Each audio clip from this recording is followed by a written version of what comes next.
楚宁，你是我大楚王朝18号子，朕命你统帅10万大军，即刻前往前线，抵御大赵30万兵马。父皇，如今楚赵交战，我军溃败，粮草军饷断绝，前线军心涣散，急需要一位皇子亲临前线，以慰军心。18弟楚宁虽长于民间，但血脉纯正，正是最合适的人选。这18弟刚回来就要去送死，太可惜了。能去边疆送死，那是他的荣幸。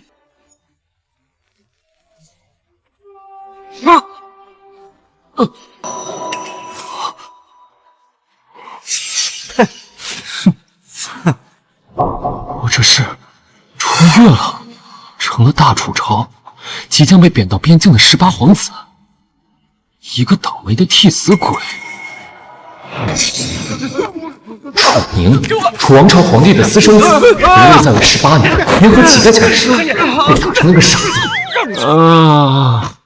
这次朝廷与大赵交战战败，需皇子赴前线安定军心，九死一生。太子为自保，将我这个私生子找回，替他们送死。你是谁？我要吃饭。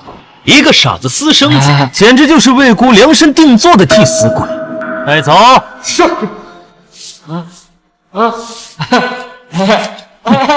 饭了，吃饭！这些皇子一个个贪生怕死，真以为我还是什么都不懂的平民。既然穿越开启了新人生，我楚宁就会乖乖去当替死鬼，我要逆天改命，成就霸业。检测到宿主灵魂契合，觉醒全清天下系统。检测到宿主即刻被送上前线送死，解决眼前危机可获得系统奖励，掌握天下所有武学。系统，老天爷都在帮我。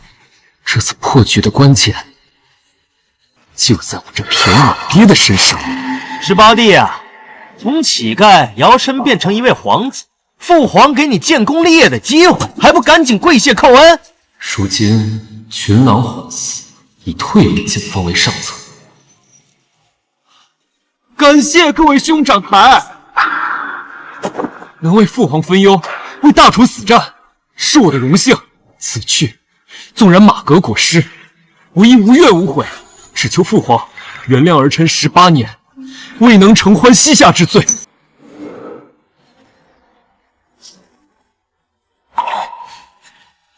这宁儿像极了当年他母亲跟着我那义无反顾的样子。本该是父子重聚，可我明知道太子将他找回是为了送死，他却一心只想着如何为我、为大楚效忠。母亲生前常常教导儿臣，身为男儿，当建功立业，忠君爱国。此次为大楚分忧，为父皇分忧，正是完成母亲的遗愿，亦是儿臣的荣幸。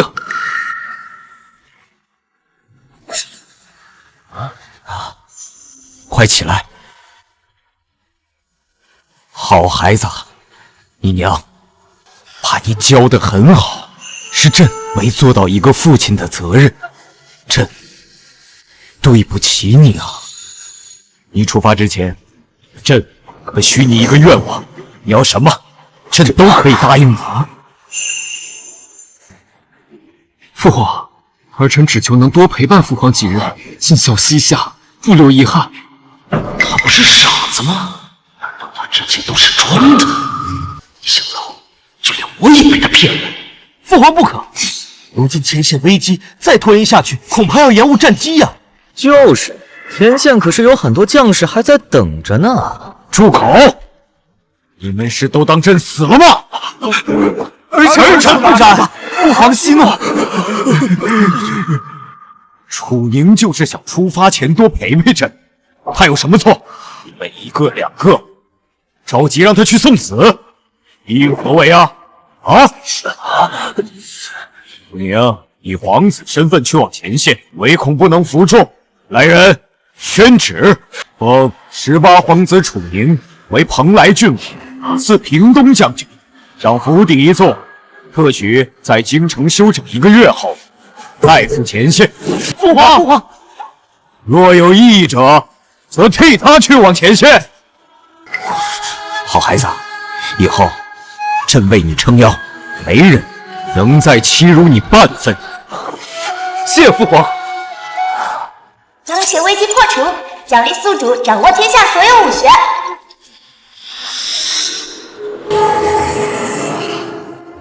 这一局我赌对了，实力才是硬道理。皇权斗争可比前线更残酷，虚到了前线就是掌握了兵权。既然到了这楚王朝，定有权倾朝野，做名垂千古的第一人。封为郡王，岂不是要让这个野种有资格与我们平起平坐？所谓的郡王不过只是虚名，想要在前线站稳脚跟，粮草、兵马、装备缺一不可，这些都绕不开银子。我要利用好这1个月的时间赚银子，赚到自己。既然他们都想让我死，那这第一笔军费就从他们身上拿。父皇，儿臣初到皇宫，为父皇和兄长准备了见面礼。一个泥锤子平民也配给我们送礼？还知道带礼物？你娘把你教的很有礼数，来呈上来。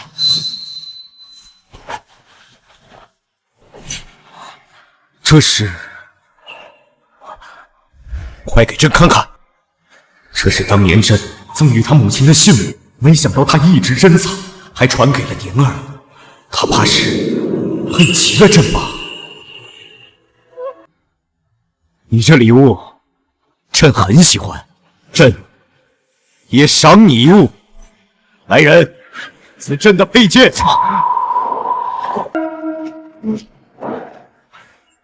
此乃天子佩剑，持此剑者，无朕亲临，无人敢犯。父皇，这剑不是要给……住口！太子是在质疑朕的决定。楚宁马上就要去前线了，有此剑在手，方可节制阵前将士。他狗觊觎此剑多年，最后竟被这个野种拿走。这便宜爹，这是想用区区一把破剑就想打发我？节制3军，要是真到了前线，天高皇帝远，我怕是怎么死的都不知道。倒不如……父皇，这礼物太过贵重，我看皇兄极有心意，不如转赠给皇兄。哼，算你识趣，不该你拿的东西别拿。父皇，难得楚宁有心，这剑放肆！此剑用来节制3军之物，怎么，太子是想要去前线不成啊？朕赐予你的东西，你怎可随意转赠他人？这老登还真是护犊子，可惜护的是个蠢货。父皇，儿臣知错了，正好，儿臣以此为礼，向各位兄长赔罪。我知道各位兄长不缺奇珍异宝，这是我和母亲种植炒制的茶叶，希望兄长们可以收下。我当是什么？一把烂树叶子也敢拿来金銮殿，丢人现眼。18弟的好意我们心领，这茶叶自己收着吧。哥哥们这是看不上平民的茶吗？皇家眼界，这些逆子，就算他是替死鬼，那也是朕的儿子，真心送礼，我也敢嫌弃。好了，朕平时教导你们兄友弟恭，你们都忘了吗？儿臣不敢。父皇，都是儿臣粗鄙，不怪哥哥们。宁儿是朕的儿子，没人可以看轻贬低他。你们都给我记住了，这茶叶，朕替你的兄长们收下。赵明，把这茶叶给每位皇子分一分，必须给朕喝完。是。等出了大殿，就拿去喂狗。父皇，诸事已毕，也该退朝了。那退朝吧。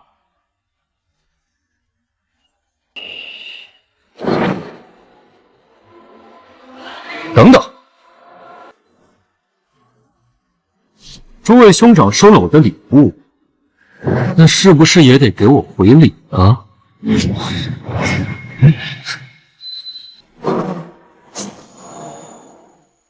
说什么？要我们给你还礼？对，皇兄没听错，我就是要你们还礼。作为皇子，想要什么东西就该说，孩子有胆色。就凭你这点破茶叶，就敢当面要还礼？你哪来的脸？你们身为兄长，自然要还礼，连朕都回礼了，你们岂能不回？宁儿，你可曾想好要些什么？父皇，儿臣新的宅院修缮打理、用度支出都负担不起，儿臣想和兄长们一样有自己私产，实在是……啊！太子，你赠宁儿、东氏2间铺，再拨白银8000两，做个表率。其他皇子也都效仿如此，不许丢了我皇家的颜面。是。那为兄就送你城北的2间布庄，为兄送你绸缎珠宝100匹，为兄就送夜明珠1对吧？感谢各位兄长台，楚宁感激不尽。太子，只是收点利息，从今日开始，你对我做的会连本带利的讨回来。这才像一家人嘛！从此以后，你们要相互扶持，保我大楚百世繁荣。楚宁，你刚到京城不熟悉环境，朕派2名亲卫随你，任你调遣。好了，今日失病，退朝。恭送陛下。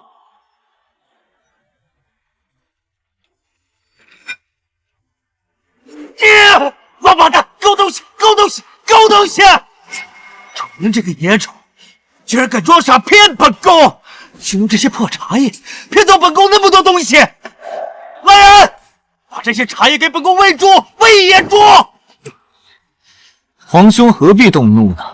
一个将死之人是蹦跶不了几天的，不必费神。那把天子佩剑，无论如何都是要给本宫的呀！他就是一个野种，他有什么资格染指？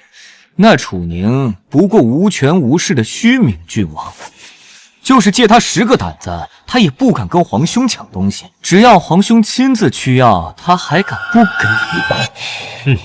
说得对，那把佩剑无论如何都不能落在那个野种手里。本宫就亲自去要。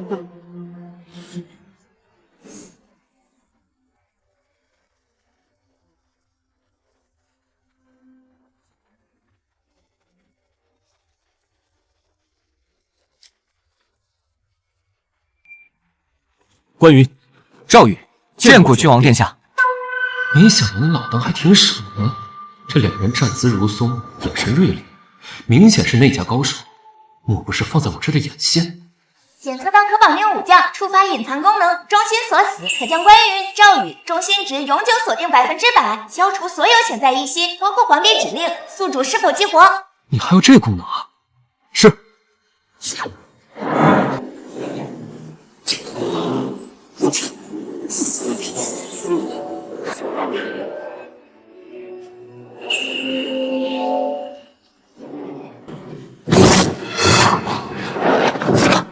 拜见上上，此生为主上马首是瞻，刀山火海在所不辞。若有二心，天打雷劈。起来吧，从今往后，你们2人就是我楚宁最信任的人，咱们有福同享，有难同当。主上，如今府邸空荡，属下即刻去招募可靠下人，添置器物。不等，先备茶。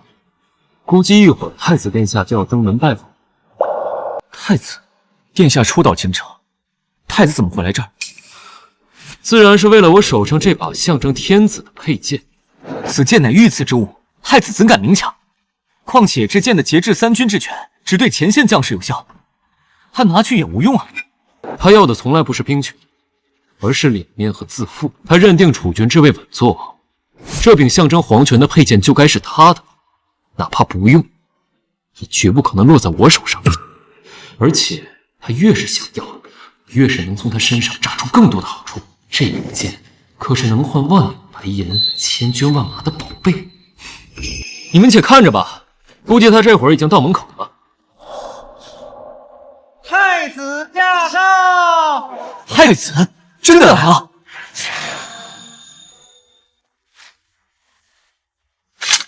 哟，太子皇兄大驾光临，臣弟有失远迎啊。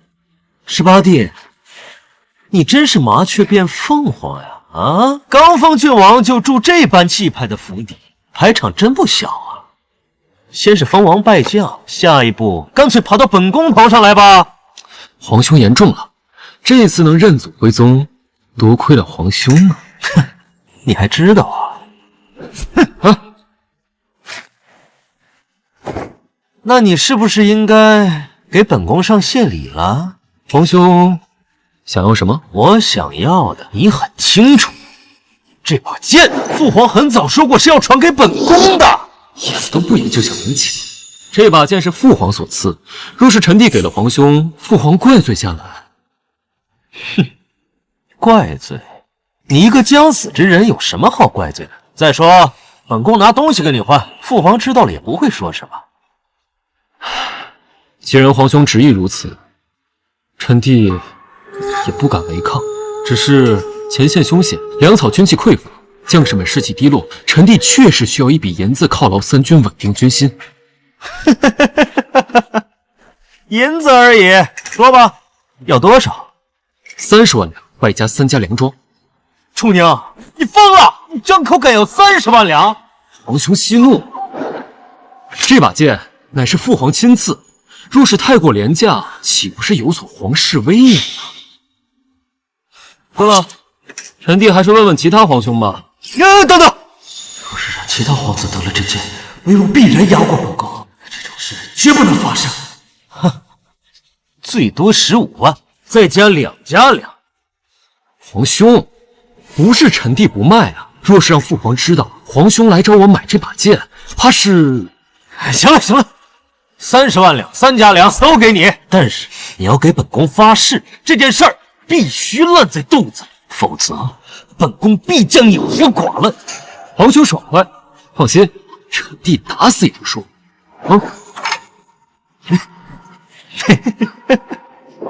来人，上银子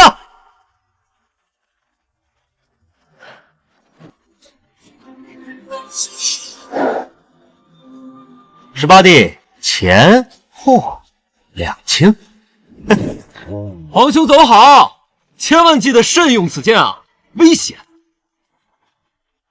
闭嘴，关你屁事！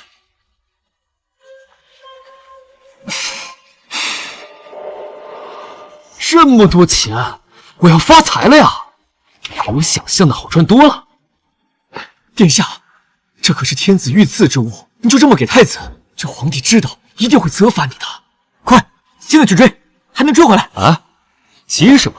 一把剑卖了30万两真金白银，血赚不亏啊！而且这把剑在我手里就是块烫手的山芋，只会把我变成活靶子。卖给太子套现才是收益最大化。你以为父皇不知道太子会来找我，早就在暗处盯着。若是太子能沉住气，说明他还有储君气。可他急着讨剑，张扬骄纵，回宫必定来罚。让离前的剑再飞一会，先清点银子，这才是咱们的底气。昭明，你觉得宁儿心性如何？18皇子虽流落在外18年，但好在心性纯良。哼，依朕看，这小子鬼主意多着呢，骨子里那股算计的狠劲，像极了朕年轻时蛰伏的样子。哎，陛下，楚宁殿下怎么能比得上您？您当年卧薪尝胆，破釜沉舟，运筹帷幄，那是开创盛世的大智慧。报，陛下！陛下，太子把您赐给楚宁殿下的剑带走了。什么？他把朕赐的佩剑给抢去了？这个逆子！去东宫把这个逆子给朕带来！陛下息怒！息怒个屁！朕御此剑是让楚宁拿到前线去装装样子，等楚宁战死了，那佩剑不还是太子的？但是他现在明抢了去，那就是不把朕放在眼里啊！不，那剑是楚宁殿下卖给太子的。什么？楚宁敢把朕御赐的佩剑拿去卖了？卖了多少？30万两。逆子，两个都是逆子！朕的佩剑难道只值30万两吗？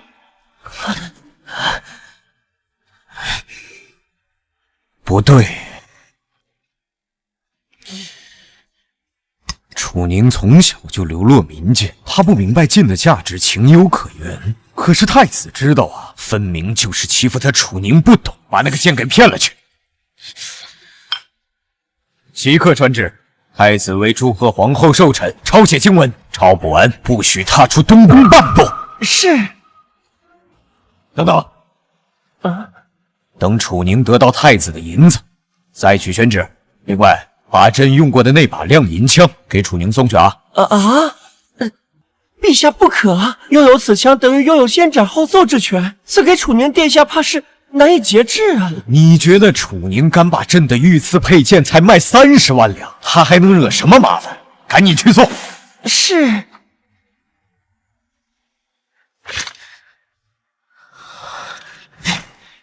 哼，蠢货就是蠢货。父皇的御赐宝剑怎可用银子来衡量？此剑在手，本宫就是众皇子之首。哈哈哈哈哈哈！莫说是30万两，1000万两都值得。哈哈哈哈哈哈！陛下口谕到，儿臣接旨。皇后下月寿辰，太子需亲抄经文一部，抄完之前不得踏出东宫半步。赵总管，这抄经就抄经，父皇为何要软禁本宫啊？殿下是要抗旨吗？儿臣不敢。30万两，加上之前的产业，招兵买马、囤粮、打造军械足够了。圣旨到！这么快就来了？陛下念你即将奔赴前线，为国尽忠，特赐亮银枪。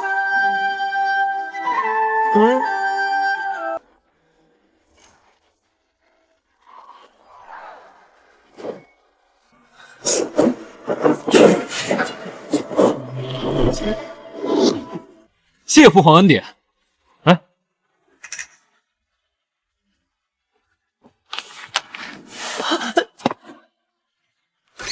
喝茶去。太子买剑被软禁，我敢收银子，那是不要命了。奴才不敢，奴才告退啊！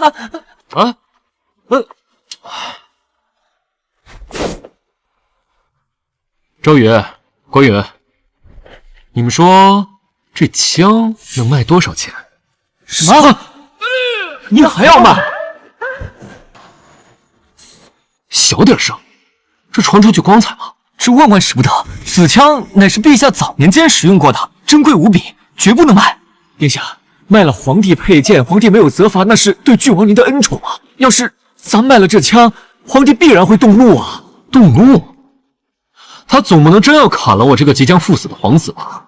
再说了，我不卖枪，我拿什么去边疆？靠一枪赤胆忠心吗？如今前线粮草断绝，军饷拖欠，没钱没粮去了不就是送死吗？殿下，咱们要是缺银子，大可向陛下讨要啊！向父皇要？皇室哪有什么真正的父子情深？我那个父皇精得和猴似的，若他真看中我，能让我在外面流浪18年吗？我对他而言，不过就是一个磨砺太子的磨刀石，平衡朝廷势力的挡箭牌罢了。既然他们拿我当棋子，我为什么不能反坑他们一把呢？这枪既是天恩，也是警告。记住，没钱寸步难行，有钱千军可击。不过我也能让他成为我手握兵权、登临高位的垫脚石。殿下看似贪财，实则全是为了前线军务，没钱没粮，空有身份也镇不住军械，这都是无奈之举啊！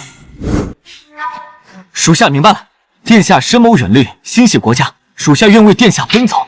那咱们这枪卖给谁？既然太子坑不了，我那几个皇兄可都是富得流油。走，上门挨个拜访。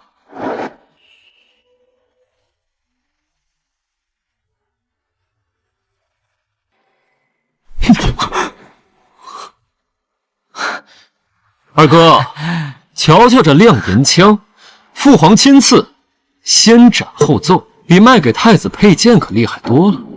15万两，二哥收了如何？疯了！太子买剑都被软禁抄经，我要是买了这枪，父皇不得把我禁足一辈子？得赶紧送走。好枪，果然是好枪啊！可这为兄也不能夺人所爱不是？这也不能让18弟白来一趟啊！这样，来人！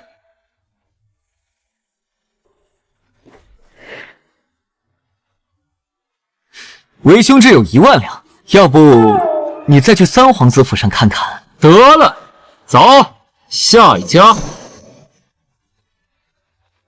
终于把这个瘟神送走了。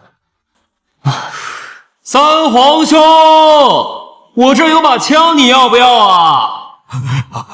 郡王殿下，我家殿下不发急症，无法见客。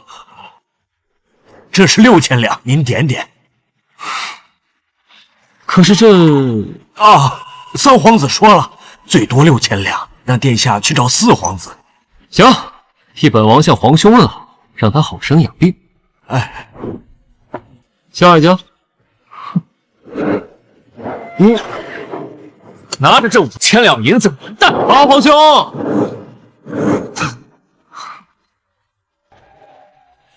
整整是15万两。果然，这躺着挣钱不劳而获的感觉就是爽。殿下，属下该不会是在做梦吧？这皇子们什么时候这么有钱了？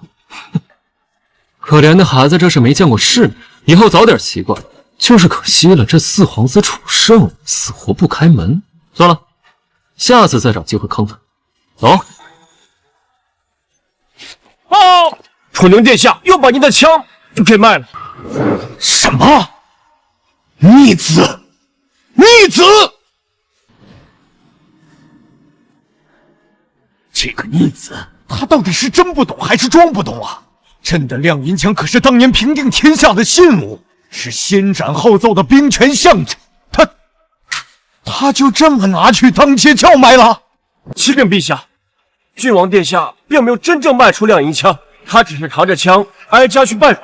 诸位皇子也纷纷破财消灾，二皇子1万两，三皇子给了6000两，四皇子给了5000两，统计下来，郡王殿下足足敛财15万3千两。15万3千两！这帮逆子，现在战事吃紧，朕让他们捐军饷、捐军粮，一个个给朕哭穷喊冤。现在为了打发楚宁，倒是阔绰的很啊！好，太好了！赵明，奴才在。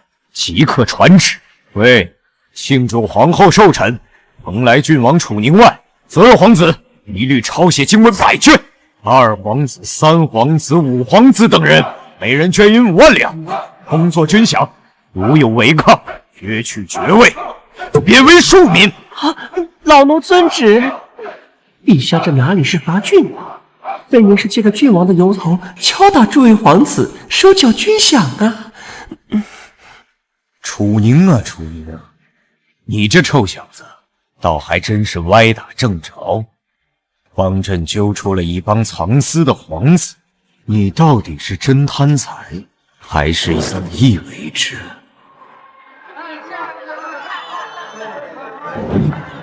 主上，若陛下真的震怒，怪罪下来，该如何是好？是啊，主上，毕竟您这次变卖的可是皇上亲赐的神兵，这罪名可大可小啊。放心，我敢做，就有保不受罚，说不定父皇还得赏我。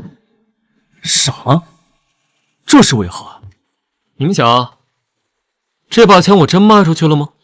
我只是扛着它转了一圈，这几个皇兄就主动送钱上门。父皇起初或许是气，但他很快就会明白，比起我卖枪，他更记得这几个随手能掏出万两白银的皇兄。如今前线战事吃紧，他们个个哭穷，打发我到阔绰。我这是在帮父皇摸清他们的家底，戳破他们的伪装。你说父皇该赏我，还是罚我？主上英明啊！原来你早就算计好了，借卖枪之名，行敲山震虎之实。算不上算计，只能说是顺水推舟罢了。在这皇室啊，只有永远的利益，没有永远的兄弟。他们打发我就顺水推舟，既捞了银子，又替父皇做了他想做却不好明说的事，一举两得呀。卖剑卖枪总算有了第一笔本钱，但打仗消耗战，拼的是国力家底。前线一旦僵持，每天都是金山银海往里填，必须让钱生钱才行。对了，铁若能掌控冶炼锻造，不仅兵器甲胄可以自给自足，打造农具可保后勤。如今战端将起，民间谁家不备些铁器？破损修缮的生意源源不断，这是条活水。四皇子，这个铺子我不卖。那可由不得你，今天你不卖也得卖，给我砸！这不是闯上吗？走，过去瞧瞧。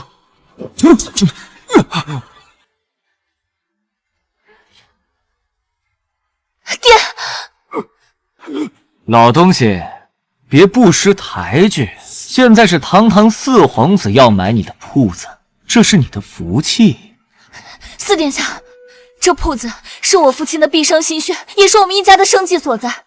您这与强抢又有何异？这天子脚下难道一点王法都没有吗？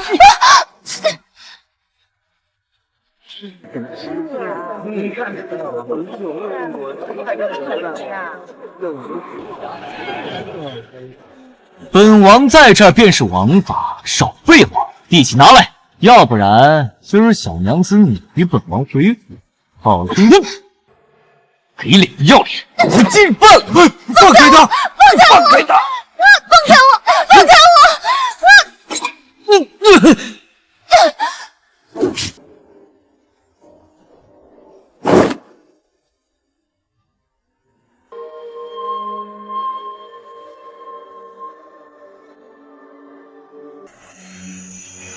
他的腰肢好软。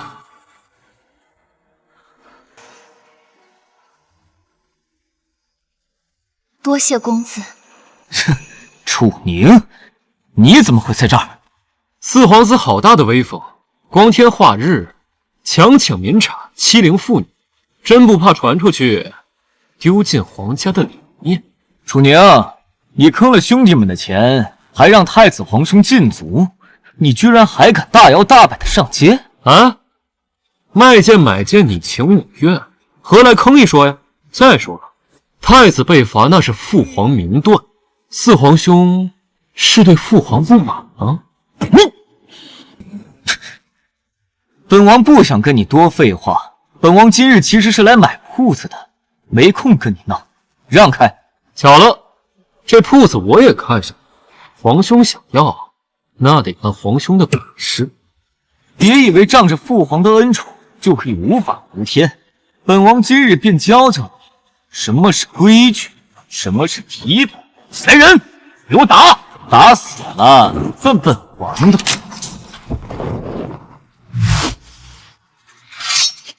殿下，我拦住他们，你先走。今日你们谁都别想走。上！人！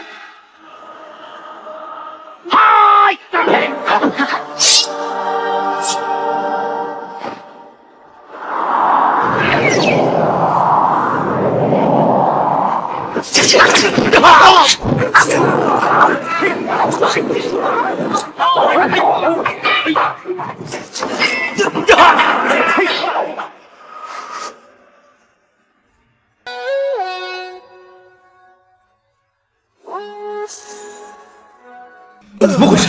人怎么突然就倒了？难道是父皇派了高手暗中保护这野种？哟，四皇兄，你这几个人好像不太经事，还继续吗？今日有不明势力在这儿，还是先走为上。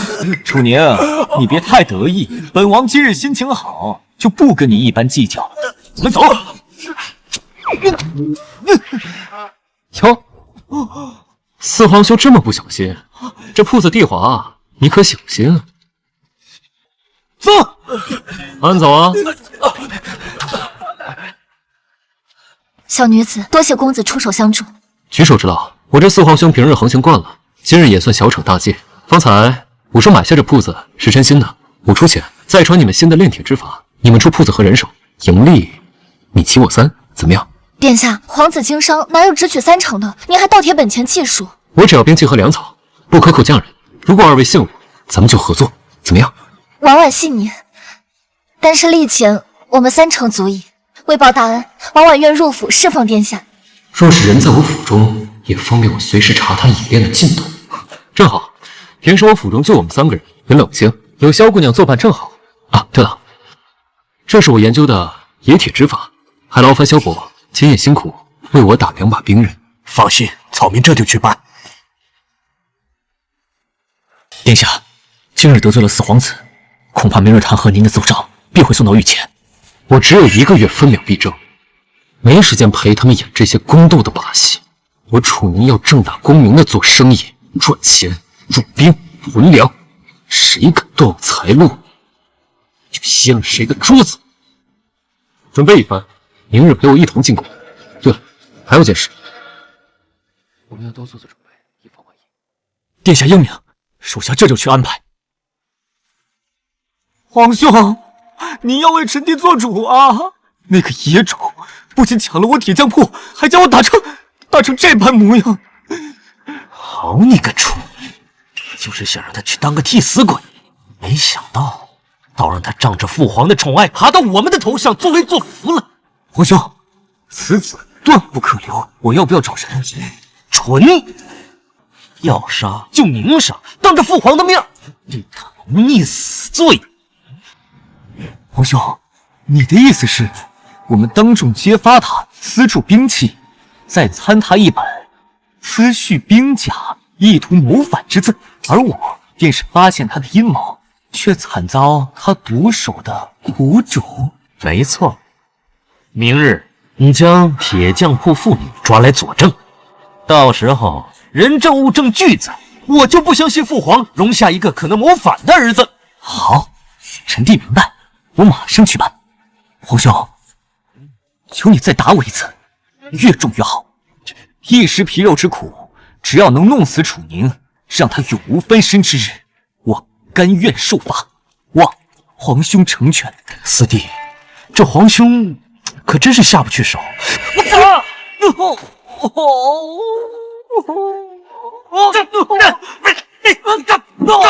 皇兄，你打得太重了。这一次，楚宁，本宫要你百口莫辩，人赃并获，万劫。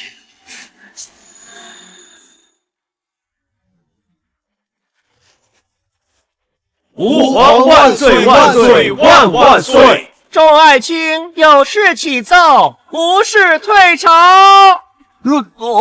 父皇要为儿臣做主啊！父皇，生儿，你为何伤得如此之重啊？是楚宁，昨日他强闯儿臣在城东的一家铁匠铺，强行要铺中铁匠为他私铸兵刃。儿臣本想制止，可没想到18弟他纵容手下，将儿臣毒打至此。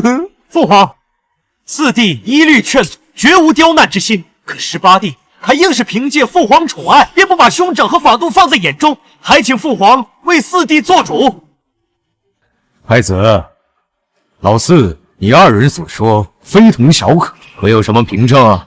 父皇，我这一身伤便是最好的证据。难道儿臣会故意自残，去谋害18弟他吗？父皇，18弟自幼流落民间，身上沾染些市井陋习，也尚可理解。可当街殴打皇室兄长，私铸兵器，已是触犯国法。这传出去，岂不是让天下人耻笑我大楚皇室无规无矩吗？是啊，民间长大的，少了皇家的教育，如此行径传出去，岂不令我大楚皇室蒙羞？陛下，蓬莱郡王归京不过数日，便接连生事，若再如此纵容下去，京中恐怕再无宁日。臣恳请陛下严加管教。诸位爱卿所言极是，楚宁近日行事确实有些过分。那依诸位所言，该如何罚他？儿臣认为，应即刻收回楚宁的督办军需之权，按律应该斩断双腿，断了他谋逆的心思，如此方可彰显法度，以儆效尤。臣附议。啊，那就依诸位爱卿所言，道明拟旨啊。是。不必劳烦父皇拟旨，本王来了。4皇兄还有诸位大人，好大的阵仗，告御状也不知会本王一声。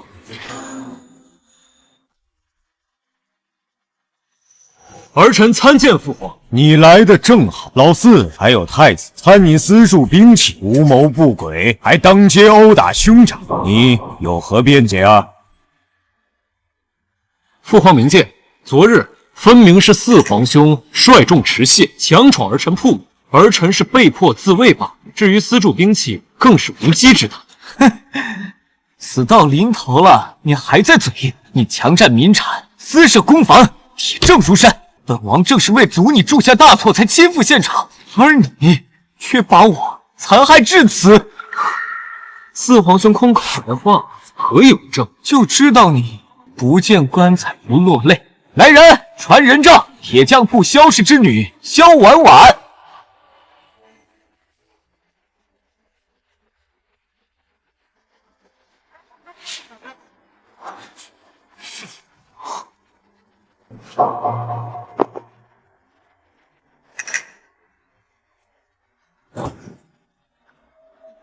父皇，此女便是18弟抢占铁匠铺原主之女。四皇兄，这是何意？她不过就是个无辜女子，她能知晓什么？何必将其卷入其中？怎么，18弟你怕了？可惜啊，太晚了。父皇，儿臣可以用性命担保，婉婉姑娘接下来所说的每一句话都是事实。婉婉姑娘，莫怕，你将你昨日所见楚宁如何在铺中私铸兵刃，一五一十的向陛下和众大臣说个清楚，本王会保你全家平平安安的。陛下面前务必据实而言，你父女性命皆系于你口。是，私铸兵器，确有此事。父皇，您听到了吧？人证俱在，楚宁罪不可赦。陛下，人证物证俱在，蓬莱郡王罪责难逃，私铸兵器谋逆大罪，请陛下即刻下旨，严惩不贷。楚宁啊楚宁，任你奸猾似鬼，这次也死定了，看你还能如何翻身。萧氏，你指证蓬莱郡王私铸兵器，可有证据？具体在何处？所造何物？民女所指证的私铸兵器之事，确有此事，但私设攻防、暗中锻造军械之人，并非蓬莱郡王殿下。你说什么？真正抢占民产、私设攻防、暗自锻造军械之人，是四皇子楚胜。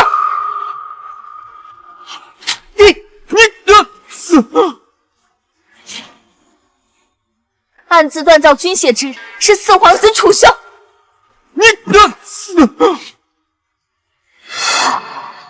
太子肯定会盯上他们父女，你今夜同赵宇一起，将来拿人的刺客灭口，然后再扮作对方，带萧掌柜去见太子，让他们以为一切尽在他们掌握。注意，不要被认出来。殿下英明，属下这就去安排。正是四皇子以我父亲的性命做要挟，逼我今日上殿做伪证，构陷郡王殿下。真正在城西山脚下私设军房，私找工匠，锻造数百支刀枪者，正是四皇子楚胜。民女怀中有他在府中所发攻防令牌、物料、画押单据，请陛下明鉴。贱人，血口喷人！父皇明鉴，他在诬陷我，是楚宁指使的他。四皇兄刚才还以性命担保，婉婉姑娘句句属实，如今怎么变成胡说？伪造证据，谁不会？父皇明鉴，父皇，真相如何已然清晰，是四皇兄自己私铸兵器，心中惶恐，见儿臣接手铁匠铺后，才急不可耐地构陷儿臣，妄图将脏水泼在儿臣身上。不，父皇，儿臣没有，儿臣是冤枉的，儿臣没有私铸兵器，一定是楚宁，他伪造证据陷害儿臣。我陷害你？四皇兄，证人是你亲自带上殿的，证词是你逼他说的，证物是从他身上取出来的，众目睽睽，父皇和诸位大臣亲眼所见，本王如何构陷于你？父皇，四皇兄楚胜触犯国法，为了掩盖罪行，竟逼迫民女构陷兄弟，欺君罔上，铁证如山，其心可诛。望父皇秉正国法，以己效尤。父皇。好一招将计就计，后发制人，老四这蠢货做事不干净，被人拿捏住把柄，反倒是楚宁这小子身处绝境竟能瞬间反转，这份极致与打破倒是真有朕的风范。可惜大赵强敌在前，前线还需楚宁去扛，楚生和太子终究也是朕的儿子。好了，今日之事朕已明了。老四、太子，儿臣在。儿臣在。你二人不查究竟，便妄动干戈，弹劾兄弟，确有不当。尤其是老四行事孟浪，才惹下这般风波。罚你二人回府闭门思过1月，抄写太祖训诫100遍。谢父皇。哼，18弟，这一次是本宫失察，下一次必定查个水落石出，死无对证。就算父皇知道是我做的又怎样？有太子皇兄罩着我，你也不能拿我怎么样。这老登这是想息事宁人，今日惹了这么多人，若是放过他们，恐怕我走出金銮殿就会变成尸体。楚宁啊，今日你殿前应虽情有可原，但言语过于激烈，咄咄逼人，失了敦睦之气，念在你受了委屈，朕不予追究，都是一家人，免伤了和气。此事就此作罢，今日都散了吧。哼，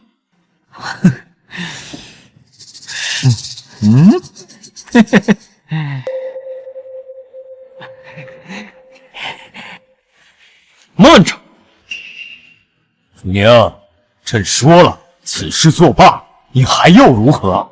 父皇，若今日婉婉姑娘不曾反口，如今跪在这戴罪的就是儿臣，儿臣的处罚恐怕没有闭门抄书这般轻松。皇子犯法，庶民同罪。楚宁，父皇金口已开，你还想逼宫不成吗？儿臣不敢逼宫，儿臣只求一个公道。若今日父皇不能依律严惩主谋，以正国法，儿臣你要干什么？楚宁，给脸不要脸的野种！你不过是个走了狗屎运从泥地里爬出来的贱货！你别以为披了身皇子皮就可以在大殿上耀武扬威，你也配！那儿臣便自己动手。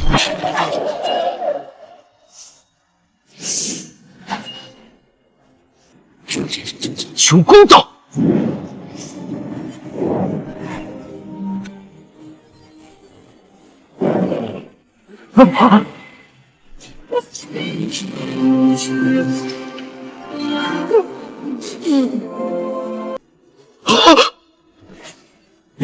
楚宁，你敢当众弑兄！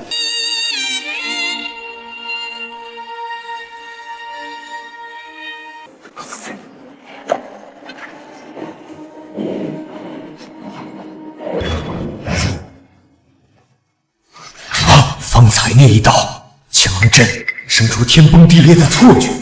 这小子的杀法狠厉，远超朕的预料。四弟，楚宁，你疯了！堂堂之上，陛下面前，你这个公然弑兄！我既然敢杀人，就自然有办法能脱身。父皇，儿臣自幼与母亲在民间相依为命，养育之恩大于天，儿臣绝不接受由他人侮辱母亲。楚生此贼，辱骂儿臣是野种，便是辱骂父皇的皇室血脉。他辱我出身，我可忍；他构陷于我，我可争。但他视国法为无物，以君父为可欺，其罪当诛。儿臣殿前失仪，擅动兵刃，惊扰圣驾，罪无可恕。不管父皇如何处置儿臣，儿臣绝无怨言。只是在受罚之前，儿臣有一物，诚与父皇预览。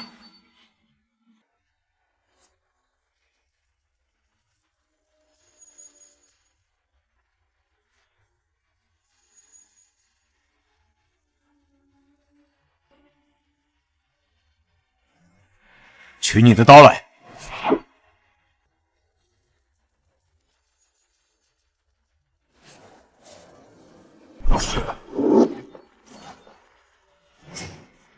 手断了，太神奇了，太厉害了！这什么兵刃啊？什么神兵啊？哪来的？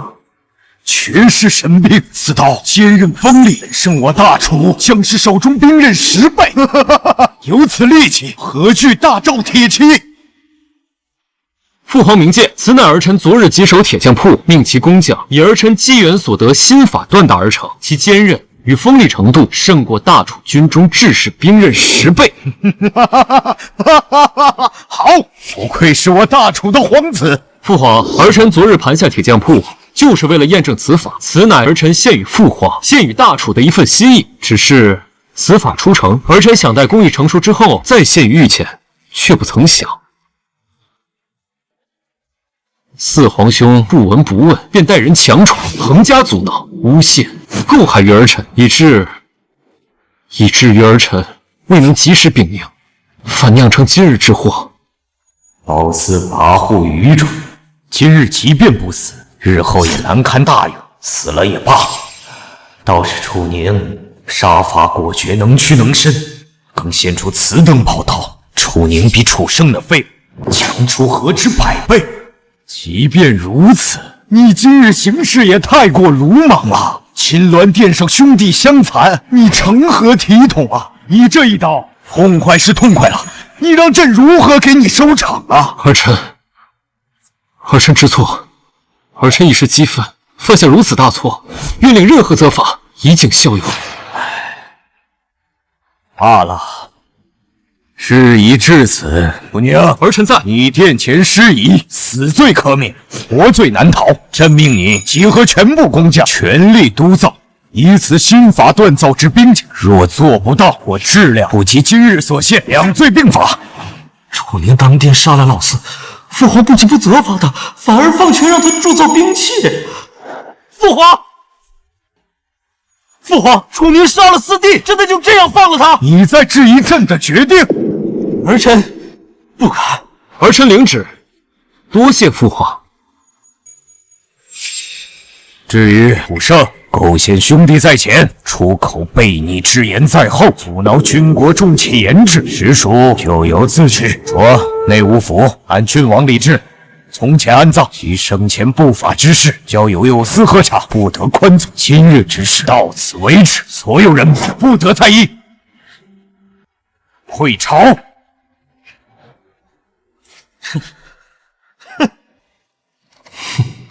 果然，对皇帝来说，看得见的利益永远比血脉更重要。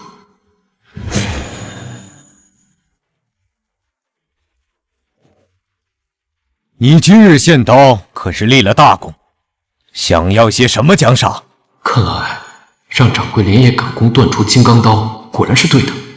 现在赚到银子，有了铁匠铺，接着就剩兵马和粮草了。但是现在勒令赶制兵器，得先招点人手才行。如若可能，儿臣想请父皇特许儿臣组建护卫队伍。就这些？你那柄刀的价值可比一支护卫队要重要的多，不再多要些？父皇能免儿臣死罪，已是开恩，不敢贪心。好，有这份沉稳便好。朕晚些时候便下旨，命兵部侍郎冯安国为你亲自招募亲卫，不仅有退伍老兵，还有待充军的死囚战俘，人手管够，任你挑选。谢父皇。好了，你回去准备吧。儿臣明白，儿臣先告退了。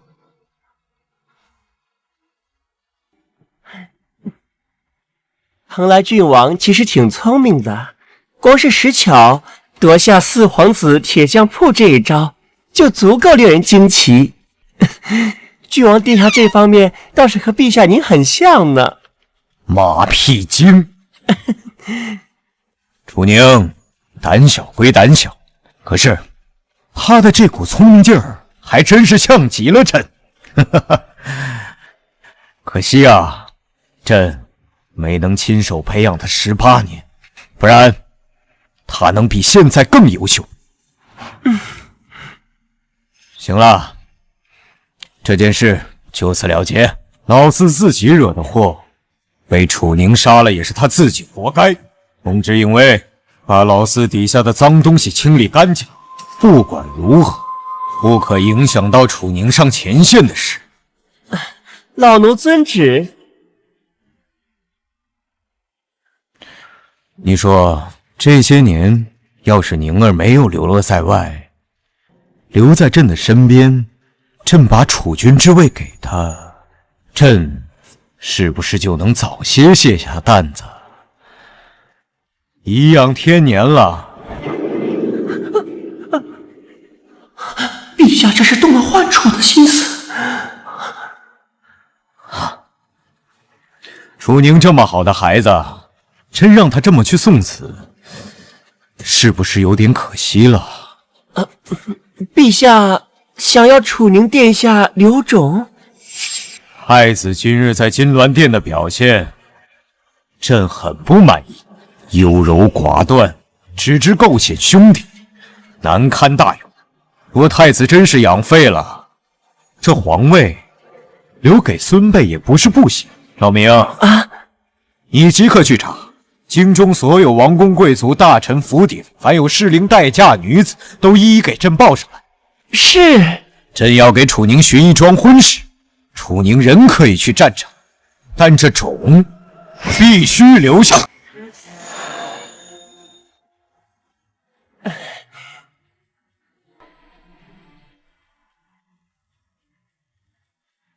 此乃太傅孙女，年方28，饱读诗书。年龄太小了，而且太傅他不会同意。这是户部侍郎的女儿，年纪正好18，而且尚未出阁。刘爱卿，不行，那老东西脾气太臭，朕可不想惹他。哎呦，你这个老东西狡猾呀！你只让朕选，你在这偷懒啊！你倒是给朕说个合适的吧。陛下，老奴确实有一人选。前朝皇族后裔沈氏之女沈婉莹，其长相绝美，素有大楚第一才女之称，而且沈家世袭郡主，与18殿下的身份也能对应得上。前朝后裔嘛，倒是可以借此拴住楚，绝了楚宁夺嫡的心思，老实备战。对了，这个沈家是不是一直与这冯家交好？我记得沈家老家主战死沙场之后，一直是冯安国这个老东西帮着前后打点。哎呀，赵明啊，还是你更懂朕啊！这下就不怕冯安国不听楚宁的话了。好，即刻传旨赐婚。楚宁与沈婉莹，待完婚之后再去战场。是。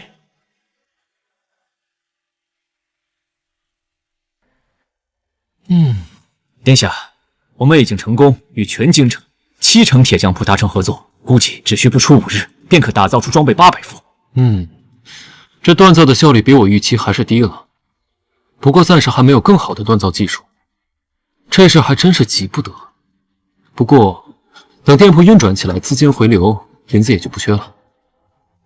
现在当务之急是帮本王搞定护卫的问题。朝堂上这么一闹，不知道多少人盯上了本王。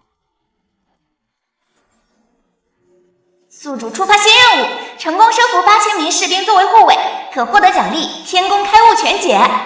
真是想什么来什么！此前改变炼体技术，凭借只是零星记忆，靠反复试错才能成功。天宫开悟记载了5000年各种工艺炼制方法，有了这书，我造兵器就不怕抓瞎了。圣旨到。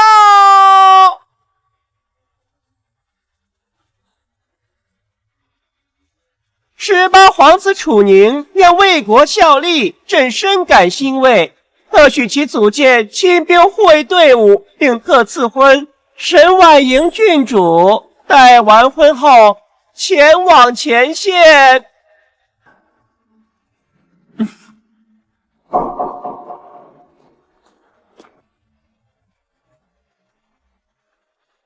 恭喜殿下，居然可以与堂堂沈家千金结为连理。恭喜个鬼！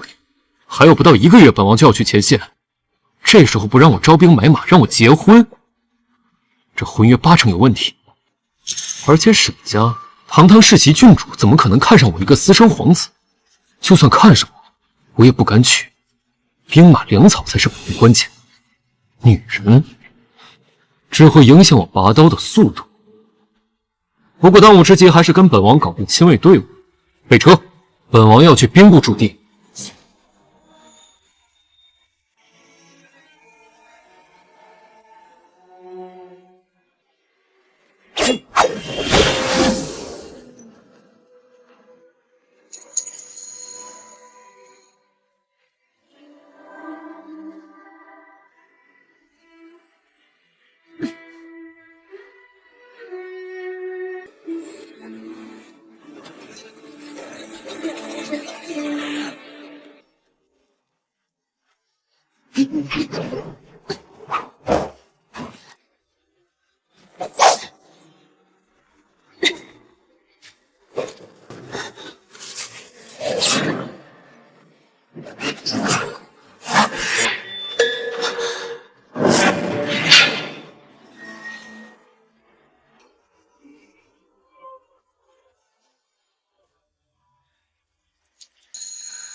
木兰，你的心乱了。这不公平啊！婉莹，你才貌双绝，京城多少贵公子喜欢，如今只能嫁给那个替死鬼皇子。可是皇命难违，沈家又能怎么办呢？哎，我爹是兵部侍郎，我这就回去求我爹，让他恳请陛下收回成命。木兰，不可！此番赐婚，明显是知道沈冯两家关系交好，让冯伯父安心听那18皇子调遣。若是此时抗旨，恐怕会惹怒龙颜，这两家遭殃的。可他此去前线，必然凶多吉少。你若是嫁过去，岂不是给他守寡？对了，我们可以去找那个楚宁啊。他要是去前线的话，必然需要很多东西。我们给他一点好处，这样就让他自己去找陛下收回这桩婚事。这倒也是个办法。沈家虽不进朝堂，但在大楚也掌握了大量的粮草。若是他识相，我沈家自然可以资助他些许。那正好，陛下今天下旨，让我爹帮助他建立亲卫队伍。现在他肯定在兵营挑人呢，我们这就去。木兰，我……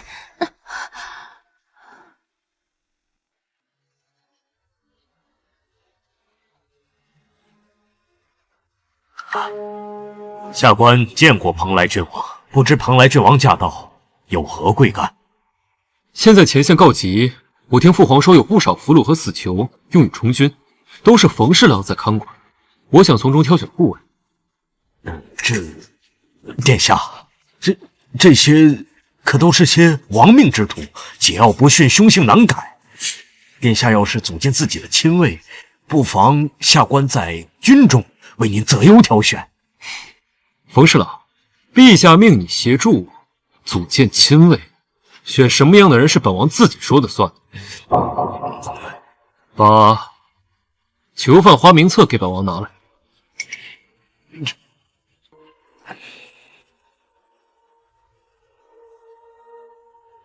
殿下，这其中不乏俘虏和重刑囚犯，共计9700余人，都在此册了。9000多刺头，这群桀骜不驯的亡命徒才是最能打仗的精兵，正好直接完成系统扩区任务，赚翻了。不用选了，这9700人，本王全要了。什么？殿下，这其中不乏敌国的汉族和叛乱余孽，个个都是极难管束。这么多人，殿下您……那就先去把领头的人给我叫来，立刻！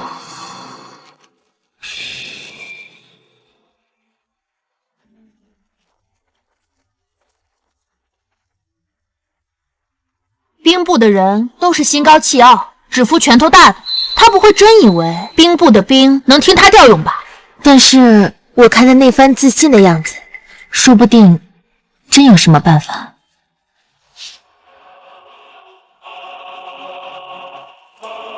校旗校尉，冉明见过郡王殿下。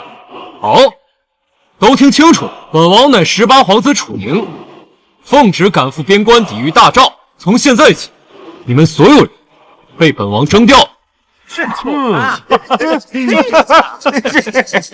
又来个镀金的皇子，想拿咱们的命？他铺路呢。你有问题？现在谁不知道前线断粮了？跟着你一个没打过仗的皇子，不就是送死吗？就是啊，咱们这帮人去了也是天勾的命。皇子，我们还想混呢。哦，既然如此，欢迎我们走。这可没有我想要的人啊！本以为兵部和死囚营里关着的多少是些有血性的战狼，没想到今日一见，原来是一群只会窝里呲牙的野狗。说什么？叫着说什么呢？你什么东西？什么说话呢？真是说够了没有啊？郡王殿下，台下这些人虽然是戴罪之身，但是也都是军中儿郎，将士好汉。郡王殿下此言辱人太甚。今日若是不给我等一个合理的说法，恐怕难以服众啊！就是啊，殿下，我看着脑袋比你吃的馒头都多，一个刀都没拿过的人，凭什么说我们呀？对啊，凭什么呀？就是唧唧歪歪的。就凭本王敢去，你们不敢。我承认我没上过战场，我也承认我怕死，但我更怕有一天我儿女问我，当你国门破了，你在哪儿？从小我娘就告诉我，男儿立于世，有所为，有所不为。如今国难当头，匹夫有责，我一个皇子都敢自愿请缨赶赴战场，你们呢？你们的同乡弟兄骨头都烂在边境了，人却在这畏畏缩缩，都不如我一个手无缚鸡的皇子有勇气。看着我，本王问你，若大赵踏破了我大楚的边界，你们的妻儿都会沦为奴隶，这是你们愿意看到的吗？不是。本王最后再说一句，如今大赵的刀已经架在我大楚的脖子上，但凡是有些血性的，就给本王站出来。1个月后，随本王出征。本王在此立誓，必承尔等先锋之任，直插大赵亲父。末将愿追随郡王殿下，奔赴前线。原以为殿下是贪生怕死之辈，选得我等来做护卫，没想到殿下有此等宏愿，刚才对我得罪。冉明愿追随殿下，赴汤蹈火。妈的，整这出，只要你小子不骗咱们，老子跟你干！我也跟你干！咱们这条命早该丢在战场上。愿追随郡王殿下，杀赵狗，救大楚！都在手，跟我走！杀赵狗，救大楚！杀赵狗，救大楚！杀赵狗，救大楚！杀赵狗，救大楚！杀赵狗，救大楚！杀赵狗，救大楚！杀赵狗，救大楚！怎么回事？听他说这一番话，居然有些心跳加速。检测到冉明中心值高于90%，请问宿主是否绑定武将？绑定。绑定成功，冉明中心值自动锁定100%。受冉明影响，兵营全体士卒对宿主忠诚度上升20%，收服护卫完成，奖励天宫开悟全解。天宫开悟可是记载了5000年工业智慧的神书啊！改进冶炼，革新装备，甚至制造这个时代没有的利器都不再是空想。假以时日，我的军队装备将彻底碾压对手。冉明，末将在。本王知你当年血战边关，独你一个人杀出重围，是真正的男儿，真血性，真豪杰。本王再问你一次，可愿随本王再赴边关，替你那些死去的兄弟讨个公道？末将愿为殿下前驱，此生此命，但凭驱使，必将这仇寇之血祭奠，承包在天之灵。好，本王给你半个月时间，将这些士兵、死囚编练成军。这次再赴边关，不仅是赴死，更是建功立业、封妻印子的机会。你们全力辅佐冉校尉。末将领命。没想到冉少尉这等悍将，居然也被他3言2语收复的死心塌地。这家伙好像真有点本事啊！这不正说明他的话确实说到人心里之前，是我们真的小觑他了。婉莹，你不会看上这家伙了吧？胡说八道！走吧，去打个招呼。嗯。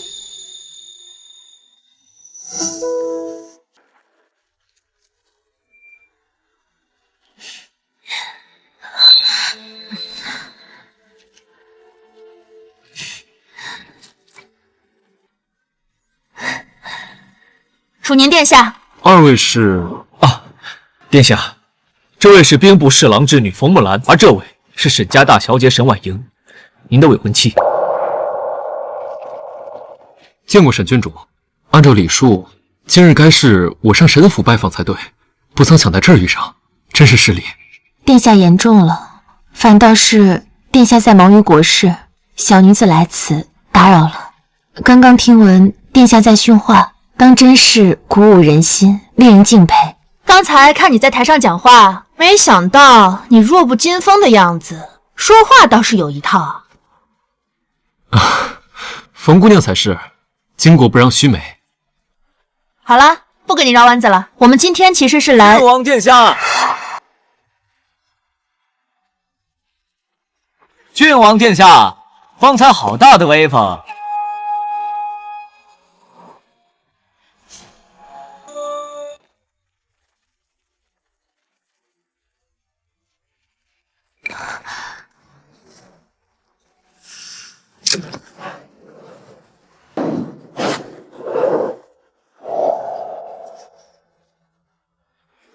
末将听闻殿下欲将死囚与兵部梁家子将同编成军，此等安排成何体统？岂不辱没了我兵部将士的身份，玷污我大楚军旗？何青云，你少在这里煽风点火！他是你跟从？何青云，工部尚书何鹏的独子，整日缠着我与木兰。哼，冯木兰竟对其他男人如此在意，连我都未曾见过她这般神色，连沈郡主也对她如此青睐。一个将死无用的皇子也配跟我强运人，正好给他点教训，再去太子殿下面前请功。哼！哦，看来又是一个太子的草包走狗。何公子，你是对本王的安排有意见？不错，殿下此举实在很难不让人怀疑。莫非是殿下没能力统领我大楚虎贲之势，只敢用死囚代替，方便掌控？更何况打仗靠的不是嘴皮子，若殿下有真本事，不妨拿出点真本事给大家伙看看啊！你想如何？简单，弓马骑射乃是我将者之根本。本公子今日奉父之命，造新制禁弩，送兵部验收。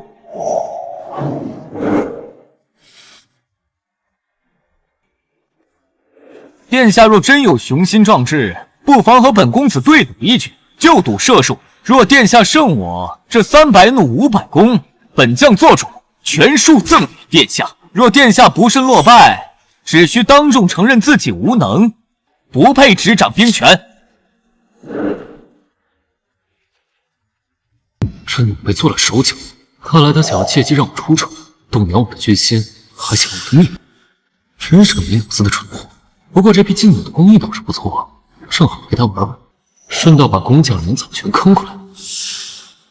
不够，赌注不公平。如果我败了，则是动摇军心，而你，则是付出一些本就该交付兵部的军械。你真当本王好欺负？你还要什么？除了军械，再加5000担粮草，还有工部制造这些军器的20名核心工匠，全部归我调遣。好，就用我的劲弩，一言为定，绝不反悔。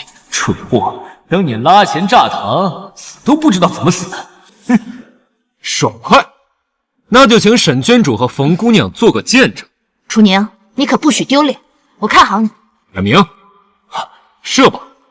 我要让将士们看看，我带你们去北境，靠的是真本事。是。殿下，他如此自信，恐怕有诈，不如让属下去比。不必，他想财物，在女人面前显摆自己，光是那点赌约还不足以让我动心。我要的是要诱他入局，让他知道人心险恶。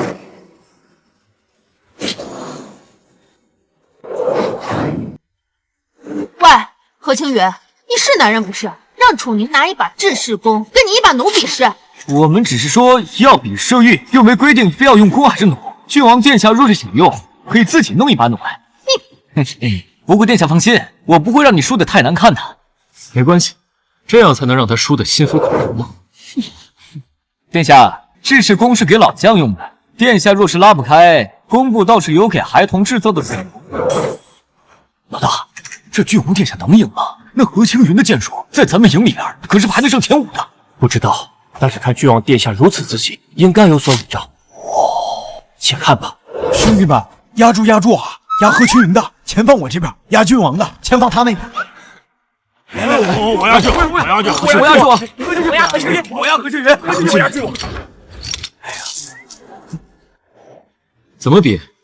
看到百步外那棵系着红绸的树了？林中共有3个指定点位，路径不同，我们各自选一条，先抵达射位，方可拉弓。谁先射中3箭，便是胜者。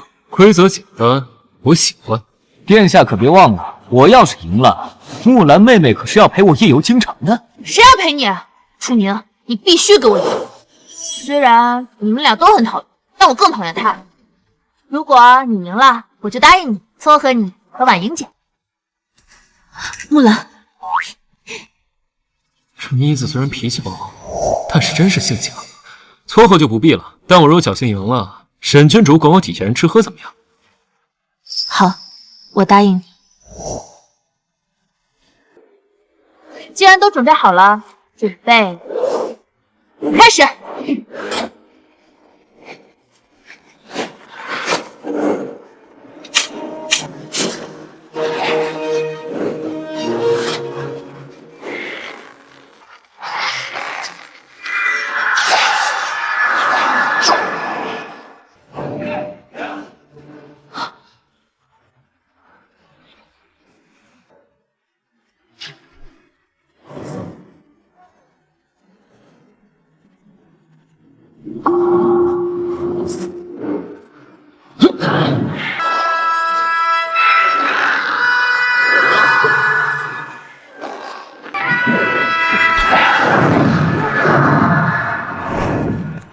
为了追求独木兰，我可是拼了命一身攻守。一个替死鬼也敢与我争斗，定要你丢尽脸面，将你皇子的尊严都踩在脚下。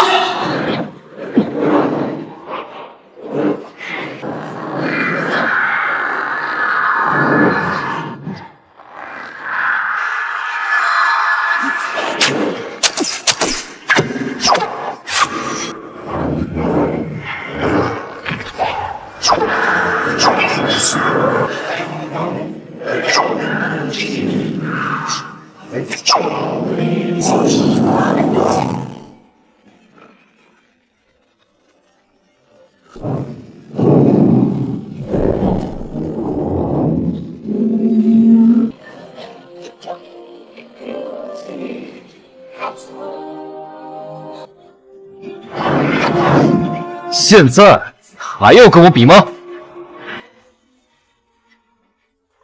赢了！婉莹姐，你看到了吗？楚宁太厉害了！牛王殿下赢了！没想到这牛王殿下居然如此擅长这射御之术，这比兵部最强的弓手还要强啊！那咱跟着他，是不是真有混头也说不定啊！哎，这牛王殿下可是威武啊！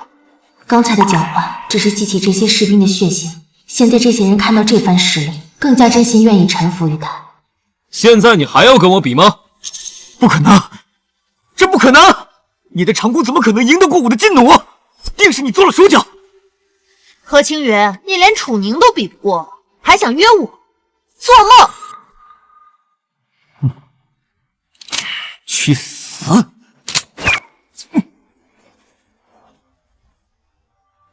偷袭！殿下！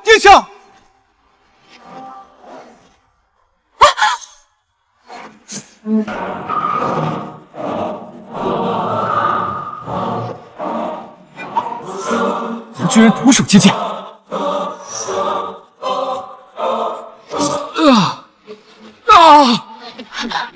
殿下！殿下！何公子射死人了！杀人了！殿下！楚宁，你王殿下！好疼！楚宁，殿下，你怎么样了？没受伤吧？殿下，别推我，疼！殿下，装像一点。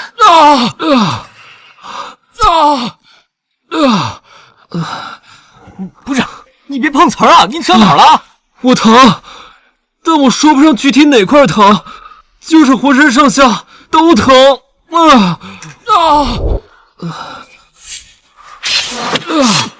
何青云，竟敢暗箭伤及皇子，此乃死罪！今日你休想离开。跟我没关系啊，这是意外。我明明瞄准他大腿，怎么会往胸口钻？我只是想教训他，可没有想让他死啊！而且刚才他明明接住了我的剑，难道我失忆了？不得无礼，我这伤啊，没有1个月怕是好不了了，只能上书父皇，让何公子这种年少有为的俊杰替我出征啊！不，殿下不可！要是让爹和陛下知道是我影响了前往前线之事，我就死定了。在下也略懂医术，要不我帮你看看。休想对殿下无礼！婉莹，这可怎么办？要不我去军营把军医给找来？木兰，别着急，这家伙做戏给咱们看的啊！何公子，殿下今日是因与你比试才遭此意外，殿下的玉体受损乃是事实，若是陛下问起，总要有个交代才是。对，何清源，都怪你非要与楚宁比试，害得现在受了伤，你得负责。我今日确实青云鲁莽，致使殿下受伤，请殿下明示，如何才能弥补？何公子，我相信何公子是无心之举，本王岂是那种斤斤计较的人？除了赌约之外，您再随便给个3、50万两汤药费，还有粮草、补品什么的就够了。你狮子大开口，你臭不要脸！你狮子大开口，你臭不要脸！哎呀，何公子杀皇子了！你别胡说八道啊！本以为这个坏家伙只会用皇子身份压人，没想到意外的积累，赢了赌约还能另外白赚一笔物资，他到底还有多少惊喜？哎呀！好，行，我给行了吧？但是我现在身上就只有2万两银票了。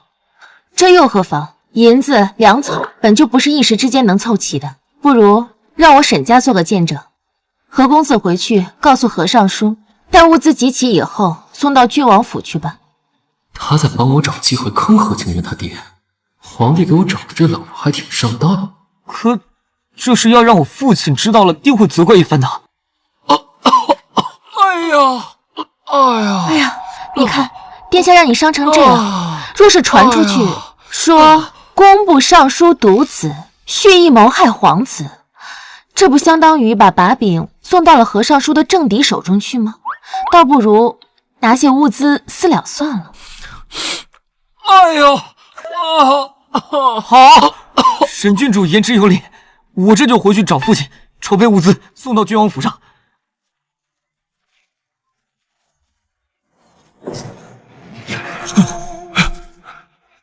殿下，你没事吧？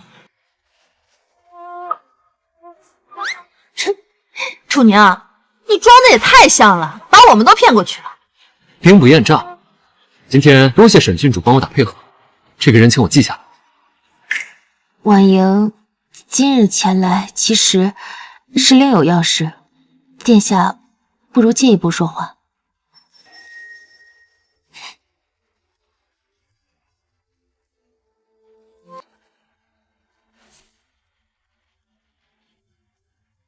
我跟你直说了，殿下，今日我其实是为了退婚的，毕竟上战场嘛，九死一生，不愿意也正常。既然殿下心里有数，那就好说了。只要你答应向陛下提出退婚，我沈家在你出征前愿意提供些许的粮草作为交换。你沈家有粮？我沈家虽然不进朝堂，但在民间根基夯实，掌握着大楚最大的私粮粮仓。我沈家愿意提供15万担粮草作为退婚的补偿，殿下意下如何？钱粮兵马，解决钱和兵马，刚还在发愁怎么解决粮草问题，这就来了。沈郡主很是上道嘛，不过区15万担粮食可不够，本王要120万担。120万担，不行，你倒不如去抢。抢可没这么快。120万担太多，最多30万担。啊？沈君主区30万担就想打发本王，也行啊。反正这婚约是陛下定的，我也不想出这个头。毕竟结婚对我也没什么坏处啊。你120万。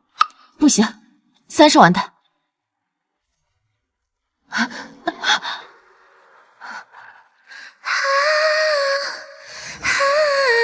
沈君主讨价还价这么不诚信，我看你分明就是不想退婚，想留在我身边吧？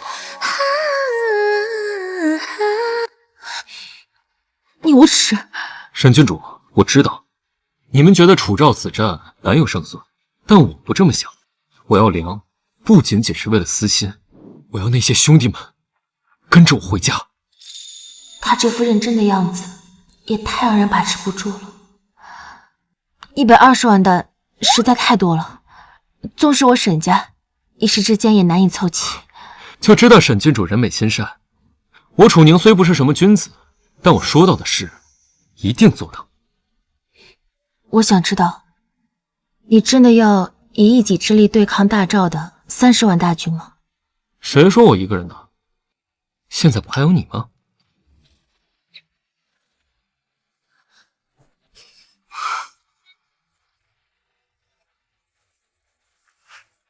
婉莹，怎么样了？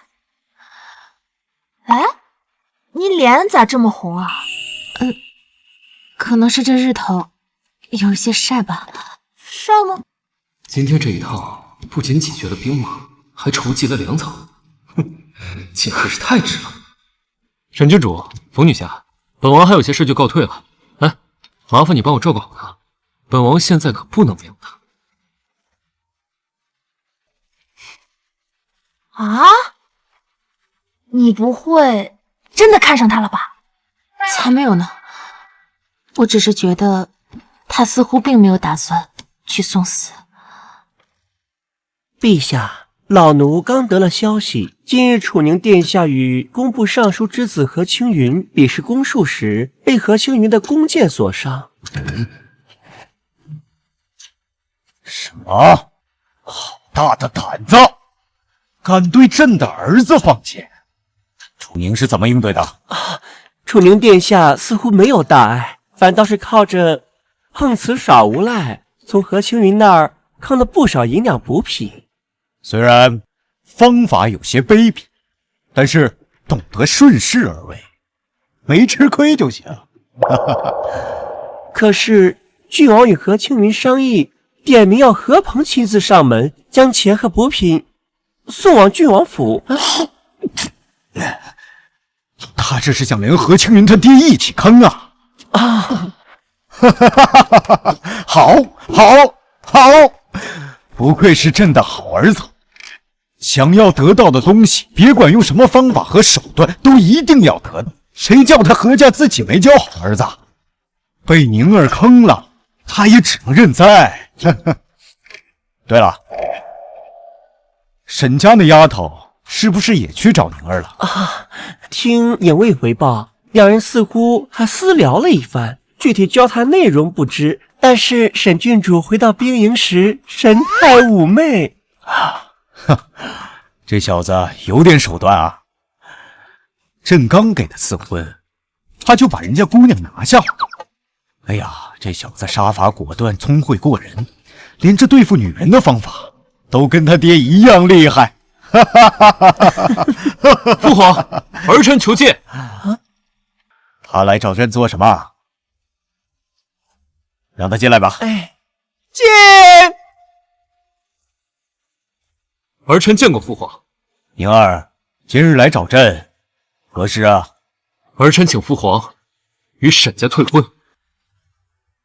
退婚？这沈家是名门望族，虽无实权，但底蕴犹在。与沈家联姻，这在朝堂上也是你的一个倚仗。你有何不满吗？不，沈郡主国色天香，才学过人，但儿臣此去边境九死一生，不敢耽误沈家千金郡主的婚约。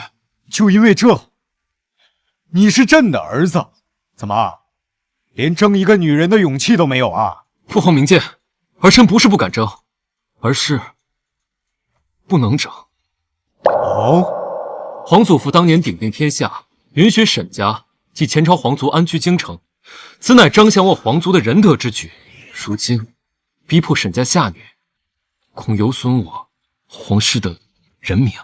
而且眼下大楚与大赵交战，前线急需粮秣，若沈郡主因婚约心生怨怼，断了共粮之念，恐因小失大，误了大事。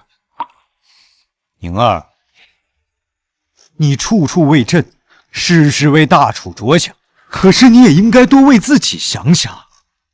与沈家结亲，在朝在野都是不小的助力。儿臣多谢父皇关怀，但儿臣既已决意为国效力，便再无儿女情长。若真要成婚，待儿臣他日侥幸得还，再谈不迟。这小子，该不会是猜到了我给他赐婚的目的了吧？这么百般不愿。罢了，既然你执意如此，可是圣旨已下，天下皆知，骤然废除，有损我皇家颜面。这样，婚约暂不解除，你与沈婉莹改为订婚，待你北伐归来再论。你看能接受吗？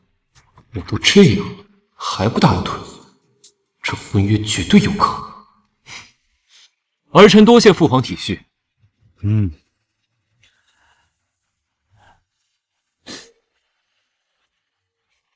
还有事？父皇，儿臣离京前诸事已大致备齐，今日又琢磨了一些新花样，能助我大楚战胜大赵。还请父皇明日有片刻闲暇时间，移下府中，亲临过目一二。哦，有什么东西要朕亲自去看？谅儿臣卖个关子，等明日父皇来了便知。朕知道了，朕明日会去的。那明日儿臣在府上静候父皇，儿臣告退。这臭小子，才几日不见，都算计到朕的头上了。哼，不过就是想借朕的势压一压何鹏，好让他要东西罢了。那陛下，您是去还是不去？去，当然去。这小子主动落子，想算计别人，朕就想看看还有没有资格上朕的棋局。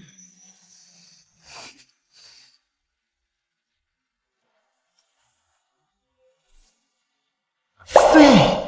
难道陛下想废了太子，让楚宁加入夺嫡之争这盘棋局？殿下，属下有一事不明，与沈家联姻，沈家便与殿下利益一体，筹措军粮军资，岂非名正言顺？但是殿下为何要答应沈郡主退婚的交易？魏远，你是觉得我错过了一个拉拢大家族的机会？我早就跟你说过，前线战事紧急，父皇不催我买粮买兵马，反而赐婚本就不合常理。如果我答应婚约，沈家会成为众皇子拿捏我的软肋，所以至少在明面上，我和沈婉莹关系不能太好。现在这个合作购置粮草的关系就正合适。属下受教了。那咱们之后需要做什么？人粮靠着铁匠部开始有起色，兵马由冉教委帮我训练，粮草嘛由沈家支持，加上我郡王府自行购买，前线足够用了。最后还是这个兵器问题。殿下是觉得这个铁匠铺的工匠不行？不是，这些匠人终究是以打短兵以农具为主，如果真遇上攻城利器，恐怕只会两眼一抹黑，所以我们需要更专业的匠人。哎，前几日我才献给父皇的技术，工部的工匠今日就用在军事上，可想而知能力有多出众。如果有这些匠人，我们还愁什么装备啊？所以殿下你一直诱这个何青云入局，实则是为了何尚书。不错，何青云才多少油水啊？其父何鹏掌管着大楚的匠人和制铁材料，他才是本王的终极目标。殿下思虑周全，属下佩服。何家是太子的党羽，如果我坑何家，太子肯定会插手。去，让宫方把此物做出来，所需材料和银两随时调取，务必在明日午时给本王做出来。黑火药，此物可是扭转战局的利器，我不要求威力大到能伤人，起码能让我听见响就够了。是，属下现在就去安排。太子殿下，你要替我做主啊！那楚宁哪里是什么皇子，分明是强盗，是土匪。哼，还说这还不怪你？你大为父不知道他是给你设的局吗？他一个将死之人，你好端端的你找他干什么？不过是太子殿下找回来的替死鬼，如今不仅抢了陛下的偏爱，还敢骑到咱们头上。这个可恶的楚宁，打狗还要看主人的，他分明是没有把本宫放在眼里。殿下圣明，可我儿在众目睽睽之下伤及皇子已成事实，咱们赖不掉啊。哼，这有什么的？他不是想要你们何家的钱粮吗？好，那我们就给他，而且要大张旗鼓，搞得人尽皆知。殿下的意思是要让他在所有百姓面前丢脸，这样陛下不得不为了维护皇家尊严而惩罚楚宁。何鹏，明日本宫会随你们一同去。是。楚宁，你若老老实实在京城待着，那你还能活1个月。可你忍了本宫，那你就得死。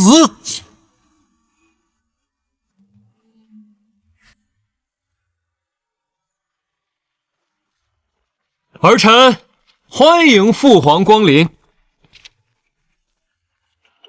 宁儿，你穿成这样是做什么啊？这是戏服，父皇不必在意。关羽，把东西拿出来。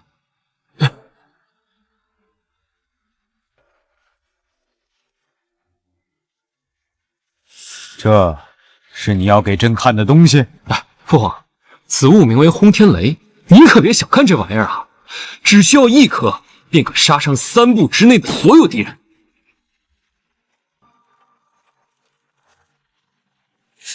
宁儿，你可知你刚才所说意味着什么？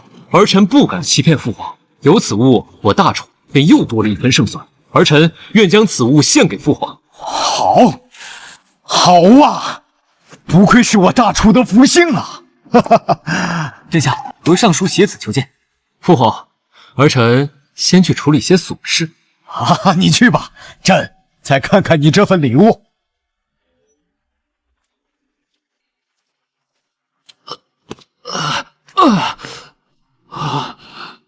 你不是说他只是受了点轻伤，这都包得跟粽子似的，是轻伤？爹，他这肯定是装的，就为了讹咱们。老臣何鹏携犬子青云，特来向蓬莱郡王殿下请罪。何尚书不必多礼，都怪我自己学艺不精，这还连累何尚书亲自登门。殿下，这是35万两白银，以及一些调理身体的药材，表表歉意。何尚书，你这严重了，这些东西我就收下了。只是我的伤啊，恐怕难上战场。父皇怪罪下来，这该如何是好啊？这厮眼都不点了，就要明抢了。此事皆因犬子而起，如有任何的要求，老臣定当竭尽全力。既然如此，本王确实有一桩难事，或许只有何尚书能解。如今前线战事焦灼，军械损耗严重，普通的将领难堪大任。本王想要公布3000熟工随军出征。3000？我们工部登录在册的熟练工匠，加在一起的话，也不过是3500余人。殿下您一口就要走3000，是不是过分了？何尚书，本王本可以将你工部工匠悉数要走，却还给你留了500人，难道还不够善良吗？何尚书，本王不光要你工匠，还要你公布10万斤铁料。楚娘，你别太过分了，全部工匠要走也就罢了，还要铁料。3000工匠，关乎京畿工程之根本。若是因为人手不足出了问题，就算是殿下您也担待不起啊。有人。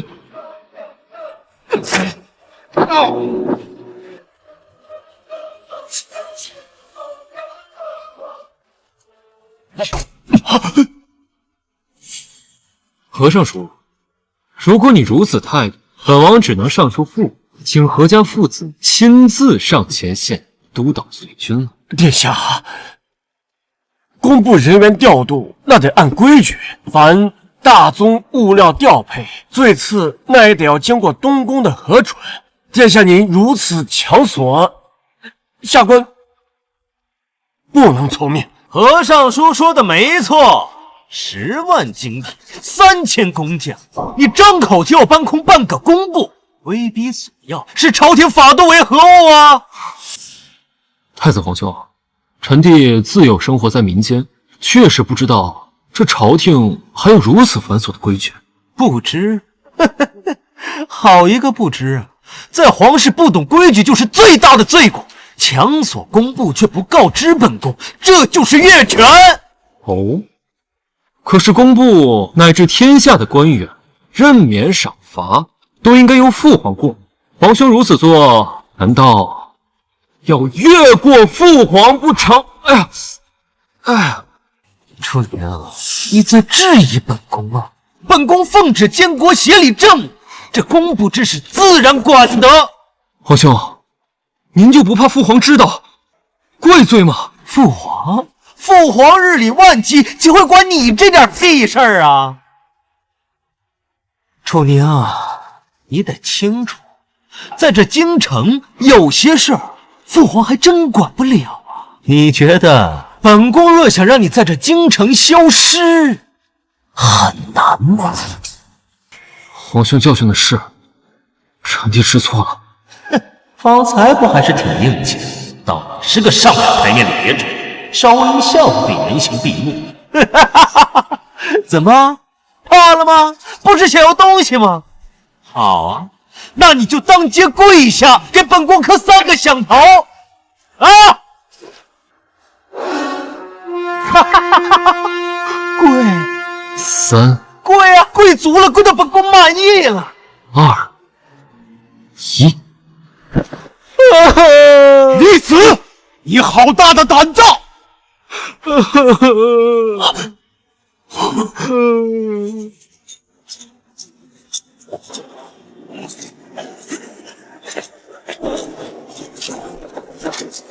参见殿下。父皇，你怎么来了？好啊，好得很呐！朕的儿子半月之后就要去边境搏命，朕的太子，朕的工部尚书，却在这光天化日之下逼他下跪。不是的，父皇，不是。儿臣知道了，竟是楚宁这狗杂种，他诬陷我。父皇，不怪哥哥，都怪我，你可千万不要怪哥哥。闭嘴，楚宁，你给我闭嘴，住口！你弟弟现在在帮你说话，你还骂他，你眼里可还有朕呐？父皇明鉴，是儿臣见18弟行事颇有僭越，有损朝廷法度，才出言规劝的。儿臣所做，全是为了维护您和朝廷的体统啊！维护体统，好一个维护体统！我看他楚宁平时行事虽然跳脱，但是句句不离前线，处处心系将士。他索要铁匠工料，为了谁？起来！宁儿，今日之事，你受委屈了。你说此事朕该如何处置？父皇息怒，皇兄所言亦不无道理，国无法不立。儿臣今日确实有思虑不周之处。何尚书掌管工部，如今大战在即，前线急需仰仗工部，还望父皇以国为重。你总是这般为他人着想，若是你的皇兄们也能像你一般想法，那就好了。罢了，太子，儿臣在。你身为储君，不辨是非，不训兄弟，当众折辱为国赴难的血亲，还胆敢越过朕办事，重则50大板。50大板！父皇饶命啊！父皇饶命啊！即日起，将你手中监国理政之权交予二皇子处理，你给我好好闭门思过。若是再犯，朕绝不容情。父皇，儿臣知错了，儿臣知错了，父皇。父皇！何鹏，老臣在。朕念在你多年勤勉，且保留你尚书之位，罚俸3年，以儆效尤。3000工匠，按楚宁所需调配。另外，你何家自掏腰包准备20万铁料给楚宁。若是做不到，或是有半分遗漏或延误，朕唯你是问。老臣谢陛下隆恩，老臣定当竭尽全力，不敢怠慢。父皇，何青云，你屡生事端，即日起革去所有职位，罚去看守城门。如朕旨意，不得擅离。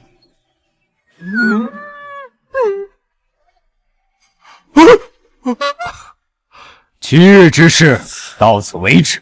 若是让朕知道有人阳奉阴违，或是对楚宁有半分刁难阻碍，朕绝不轻饶。都滚下去！儿臣今日多谢父皇。哎呀，行了，在外人面前装装样子就可以了，赶紧把你这身白布拆了吧。没办法嘛，儿臣无权无势，只能出此下策来骗点银钱和铁料。我说你小子，你要的人可不少啊！父皇放心，儿臣如今得了心法，不仅研制出了黑火药，而且锻造出的刀更是比前几日的坚韧3倍不止。父皇，这3000工匠更是如虎添翼啊！哎呀，好，你小子！哎，对了，你把你那些新鲜玩意儿研究出来，先做一批到宫里让朕瞧瞧。还有，晚上去宫里头陪朕吃顿饭。儿臣遵旨，恭送父皇。啊！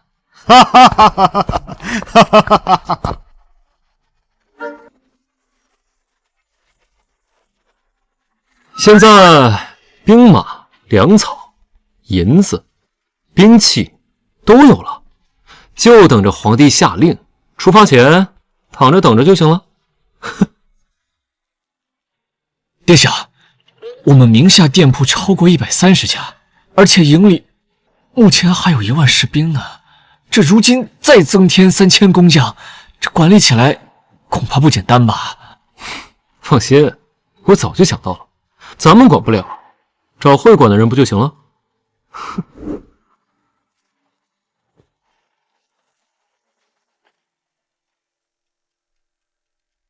小姐，按照您的意思，神府已经收购70万担粮食，但是那些粮商知道后纷纷抬高价格，恐怕以后要费不少银子呀。小姐，你看能不能和郡王殿下求求情啊？不行，这毕竟是我已经答应楚宁的，先从府库中预支一些银两，等各个粮庄的资金回流以后，应该就好了。啊，是。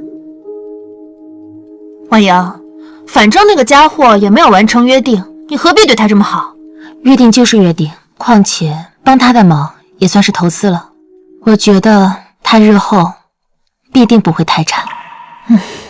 也不知道那臭家伙到底有什么好，让你这样伤心。在背后说别人坏话，可不是什么好习惯。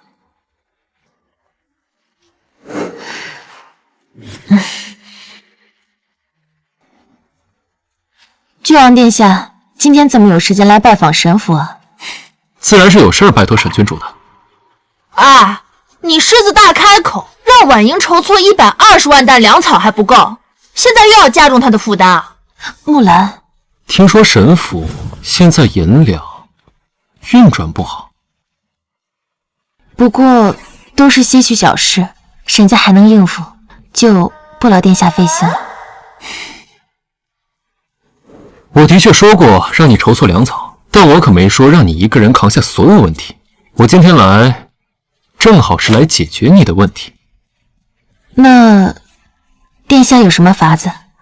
今天我从何鹏那儿坑来了3000工匠和足20万斤铁料，再加上我几乎盘下了京城70%的铁匠铺子，现在资金回流了，那些利润足够解决你的问题。还有我从其他皇子手上得来的这些生意，我打算交给你打理，所得利润你7我3，怎么样？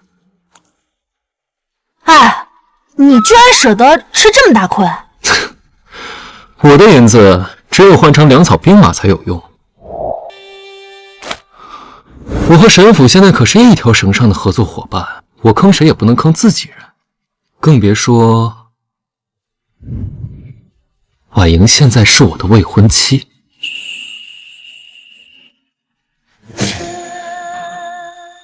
只有神府好好的，我才安心。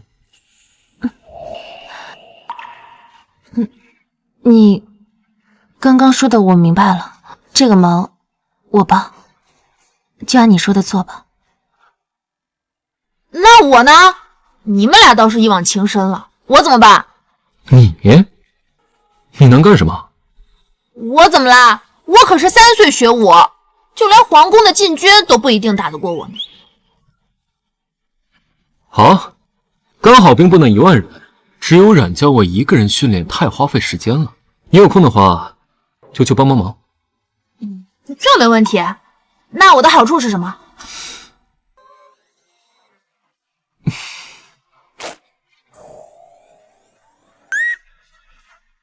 你个讨厌鬼！啊！你们小心一些。开玩笑的。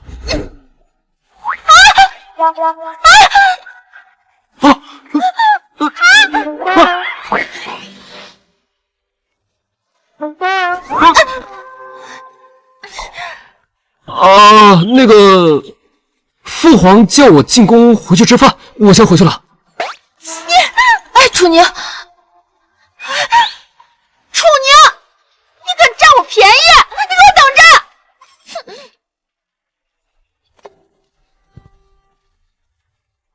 儿臣见过父皇。今日贾也，不必拘礼。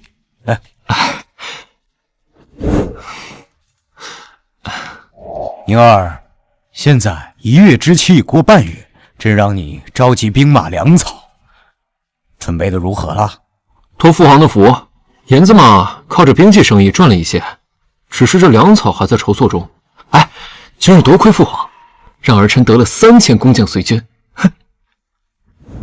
懂得借势，那也是你的本事。朕只是好奇，若是朕今天没去，你打算如何应对？老东西想干嘛？试探我？父皇，儿臣只会耍一些小聪明。您要是今天没来这郡王府，那儿臣还不得跪在地上抱着和尚叔的大腿嚎哭，求着和尚叔和太子皇兄啊！你也不必自谦，你这些皇兄中啊，有野心的不少，有手段能实现野心的可不多呀。有手段又能不恃才傲物的，懂得藏拙、韬光养晦的，更加难得。不知父皇说的哪位皇兄啊？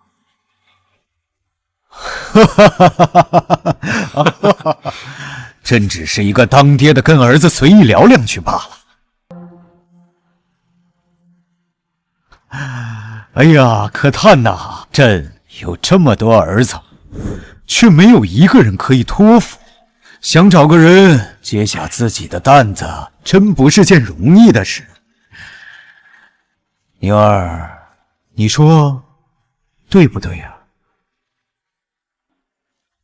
检测到皇帝楚怀对宿主的认可与栽培，宿主正式加入夺嫡之争。发布任务，让太子吃鳖，可以获得奖励系统空间。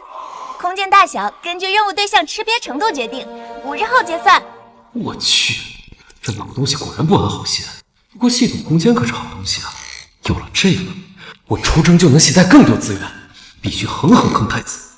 皇兄们各有所长，儿臣可不敢妄言。儿臣只是一心想守住大主的疆域，所以，父皇，贼眉鼠眼，你又看上这什么了？现在国库空虚，朕的余库还要用来接济民生的，银子可是没有。父皇放心，儿臣现在确有一法，可以快速筹措一笔可观的军费，解燃眉之急。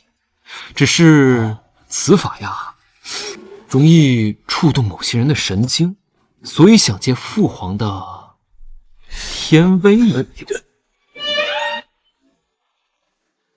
你想借朕的玉佩？正是。待儿臣筹措好银子，便还给您。父皇放心，儿臣赚到的银子一半直接交给父皇，让您接济民生，怎样啊？哼，这玉佩可以，但你要惹出祸来，朕可不帮你说话啊。行了，饭也吃够了，赶紧滚啊！得嘞。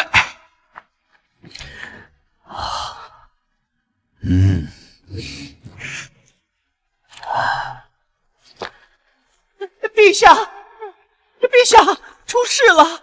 蓬莱郡王拿着您的玉佩，召集了30名禁军前往东宫。这小子胆子真是越来越肥了，居然敢主动招惹太子，随他吧。啊！朕也想看看，到底是楚宁这个磨刀石先生，还是太子这把刀先断。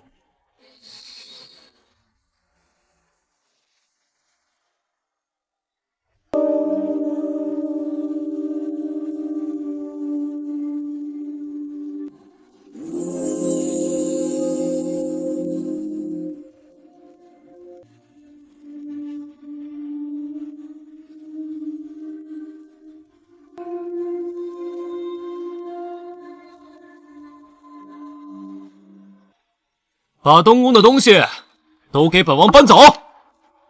什么人擅闯东宫？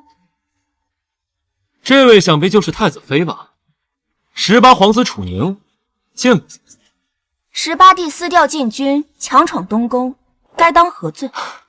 嫂子，您误会了，臣弟奉旨取东宫1年的俸禄充作军饷，父皇怕我办事不力，才特调禁军跟随。区区私生子，若不是你带着禁军，本宫都不会多看你一眼。原来如此，只可惜太子今日尚在祠堂思过，不在宫内。皇兄不在啊，没关系，我自己动手。来，拿。等等。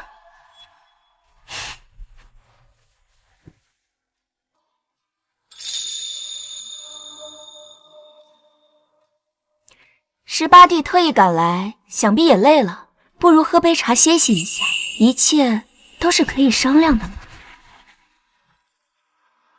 门外候命。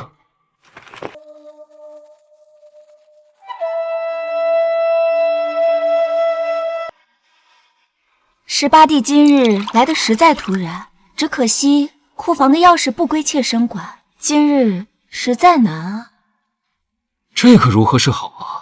父皇命我今日之事必须办理，否则必会重罚我。不过说起来，这偌大的一个东宫，珍藏的物件想必价值不菲吧？那是自然。18帝怎么突然说起这个？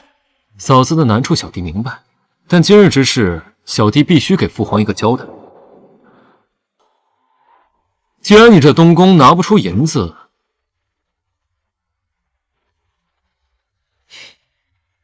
那就拿这些物件去抵债。这瓶子不错，工艺年份，起码价值上千两吧。失算，本想拖延到太子回来，没想到被他盯上了古董，不能让他得逞。18帝莫要开玩笑，这些古董字画都是太子殿下的珍藏，皇兄珍藏，那更得拿了呀！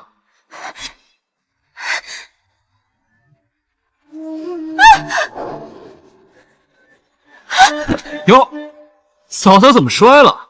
哦，嫂嫂不会想拉扯陈弟，然后诬陷陈弟冲撞嫂嫂啊？哼！啊，不过说起来，陈弟听说嫂嫂与皇兄联姻，是皇兄想稳坐太子之位才拉拢人家。你们虽有夫妻之名，却没有夫妻之实。不知此事是真是假？你别以为我不敢拿你怎么样。那你能拿我怎么样啊？且不说今日本王是奉旨来的东宫，禁军的兄弟们可都看见了，是你留我在房间内的。这事要是捅破，传出去丢脸的也只是你和皇兄。他一个私生子，居然有这般霸气，比太子都要强。嫂嫂也不想让皇兄知道，今日你我孤男寡女共处一室吧？你到底想怎么样？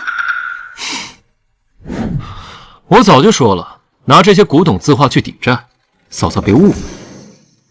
自己这么大一个美人在他面前，他居然想的是古玩字画。怎么？嫂嫂是嫌我没动手，失望了？谁失望？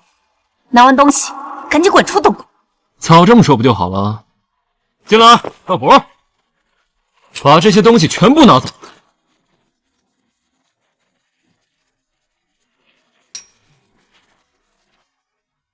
辛苦各位禁军兄弟了。桂云，给他们一人20两银子。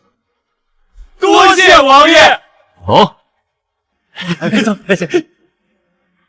楚宁，你要将本宫的东西拿去哪儿啊？楚宁，你要将本宫的东西拿去哪儿啊？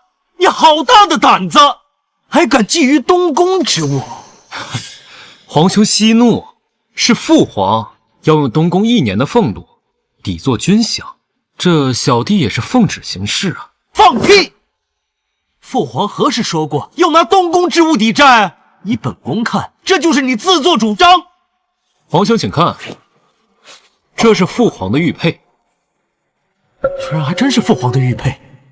我最近明明都在祠堂老实抄经，什么事都没有犯，父皇怎么会又无缘无故罚我呢？不管，父皇已经罚我禁足，泄露的权不能再拉。也好，既然是父皇有令，那本宫自然会交出。今日就先请18弟把这些东西给本宫放回去，待本宫筹齐银子之后再给你，如何？皇兄，不是小弟我着急，是父皇着急。这前线的军饷和粮草还没着落呢。18弟，是听不懂本宫说话吗？本宫说了，请18弟回去等本宫筹齐银子。18弟是听不懂啊。皇兄，父皇和我约定，今日必须筹措出军饷，等不了。给你面子好生说话，不给你面子一件东西也拿不了。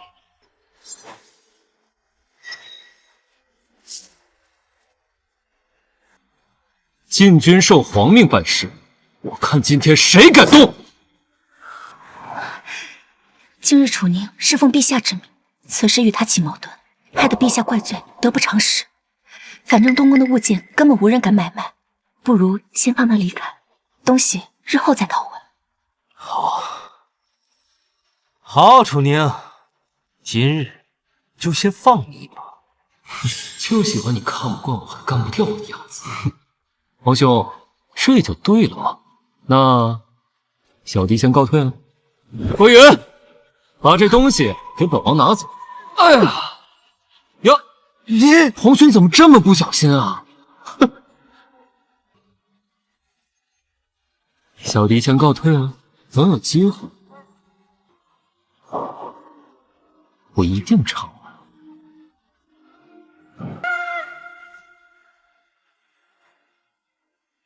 今日之耻，本宫记下了。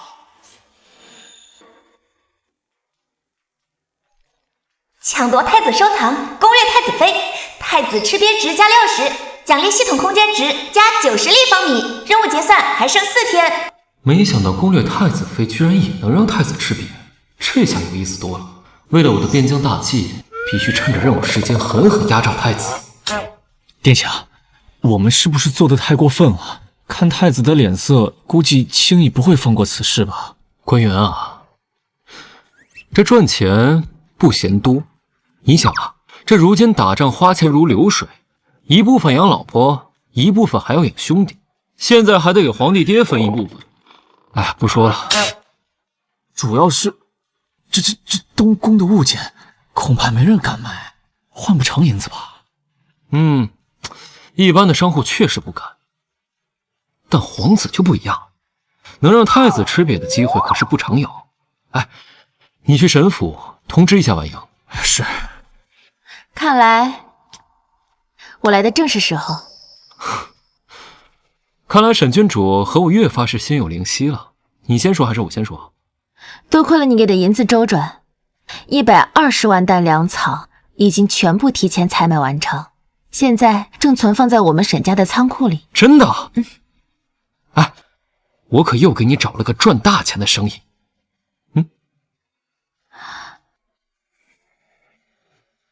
你是想让我帮你处理这些？聪明。我想以沈家的名义通知各位皇子参加明晚的东宫主题拍卖会，赚到的钱我一分不要，都给你。你只需要分出30%给我继续买粮草就可以了。我想知道，你之前都忙着搜集兵马钱粮，这次怎么突然就主动招惹上太子了？我有我的目的，但你放心，我会保护好你，保护好沈家的。我不是担心这些，我是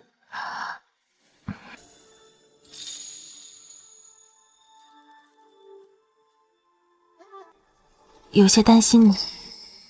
我？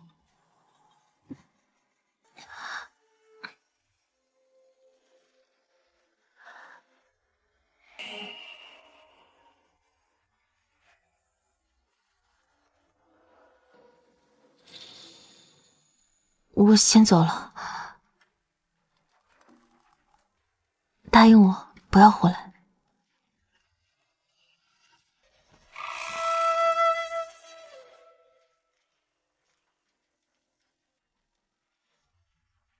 太子皇兄，真是巧了，二弟这么高兴，可是遇见什么喜事了？那可不就是有喜事吗？你看，这18弟欲在郡王府搞一个东宫主题拍卖会，这便邀了所有皇子参加呀。怎么，皇兄没收到邀请吗？什么？楚宁这厮竟敢卖东宫的东西！原来皇兄真不知道啊，那是臣弟唐突了。不过皇兄放心，等我从郡王府回来，一定带着宝贝回来让皇兄欣赏。那臣弟就不打扰了，先告辞了。是林飞烟那个女人让我放走楚宁的，楚宁转头就要拍卖本宫的东西。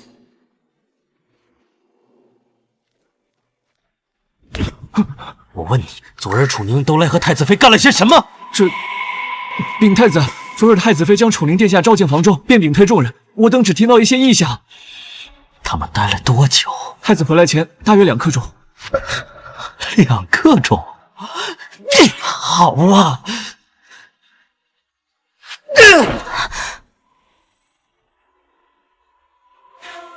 去你的！说，你和楚宁都干了些什么？殿下在说什么？妾身不明白。还他妈在装呢！说，你有没有做绿本宫的事情？难道妾身在殿下眼里就是如此不知廉耻之人？他娘的！本宫在问你，什么时候轮到你反问本宫啊？昨日楚宁来抢东西，是你让本宫放走他的，他今日就敢卖东宫的东西，还说你跟他没事儿，还敢反抗！我打，有本事你就打！你别忘了，你今天能坐稳这太子之位，靠的是我林家的支持。本宫叫你放人，那难道太子殿下不放人，本宫还能以死相逼不成？分明就是你自己管不住那个你找回来的替死鬼。现在人家骑在你头上，你却迁怒于我，好意思吗？本宫不管。反正现在楚宁在卖东宫的东西，若是被我那些弟弟买走，必定损害我东宫脸面。你是太子妃，这就是你的责任。听着，今晚你跟我去一趟郡王府，我不管你用什么方法，你哭也好，闹也好，必须把本宫所有的东西全部拿回，否则就是你跟楚宁有染，你清楚吗？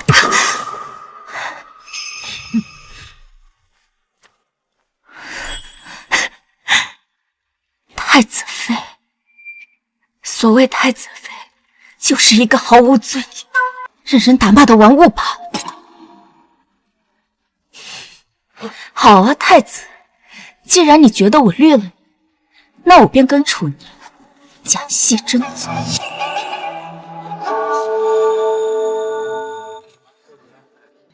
殿下，沈郡主，各位皇子已经到前院了。行，那拍卖会的事就交给你了，我在这等太子来。你真觉得太子他有可能会来吗？太子极其好面，他可能会亲自来，来的也有可能是太子妃。不管来的是谁，只要跟太子有关系，就能让太子吃瘪。你心中有数标，拍卖会你不必担心。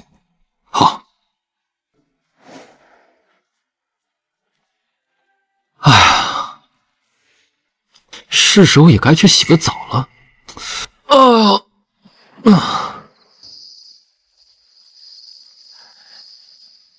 殿下，太子妃到了，请他进来。是。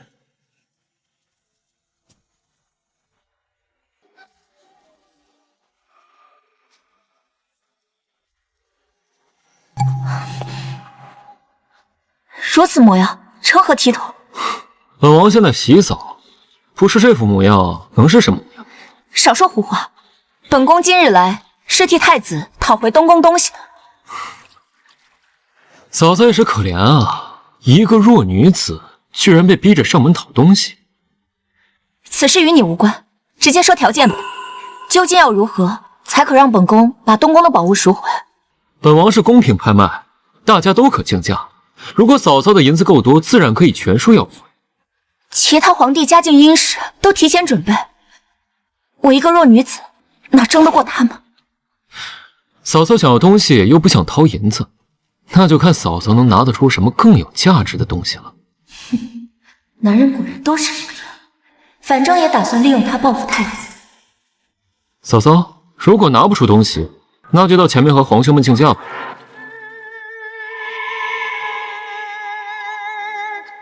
等等，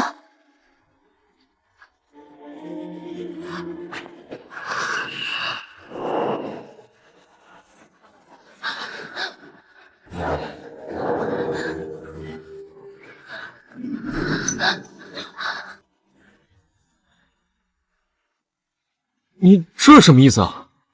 反正我一个弱女子，先是被娘家强行嫁给太子，后来被这家伙冷落，现如今甚至动手殴打，从来都没有选择的权利。既然你想要，那我就给你。等会儿，你误会了。我误会什么？我这副样子，不就是你想看到的？现在装什么纯情？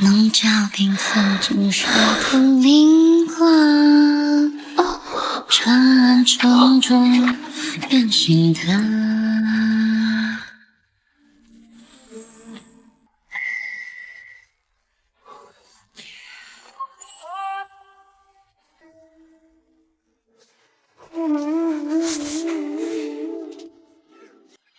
你这是什么意思？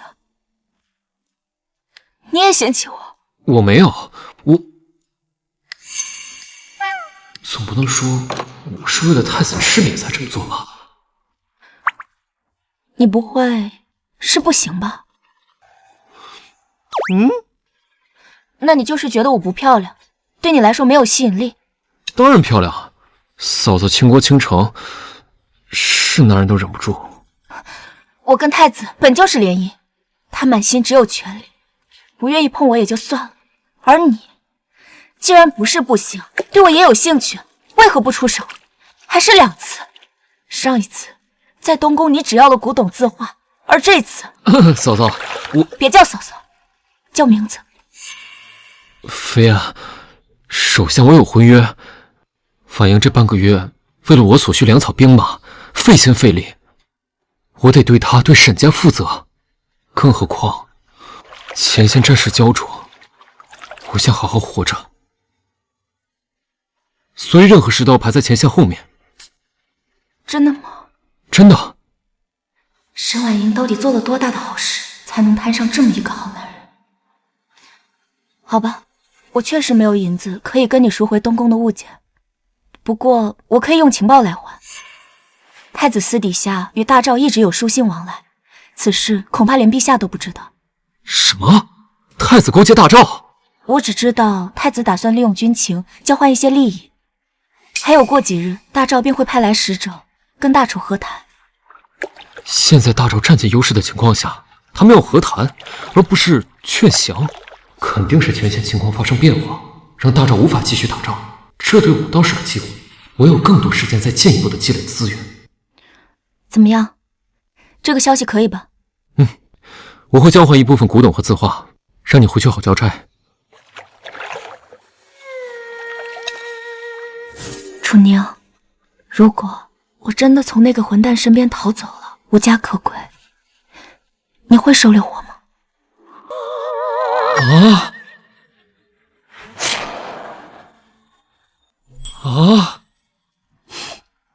开玩笑，既然事情解决了，我就先回去了。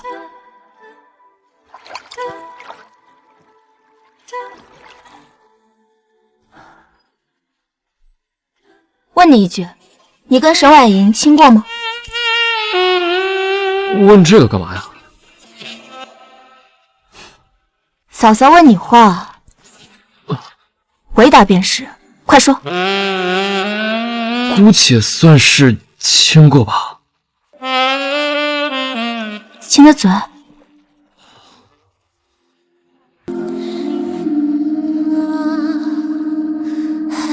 脸。细碎揉碎千丝果子，你已显了，我已烧作一盆火，一团火。流连发作，狂动似魔，真情假意全。别多想，只是谢谢你愿意让本宫赎回东宫的物件。你的衣服我穿走了，东西记得送到东宫来，否则我就向太子告发你，我们一起死。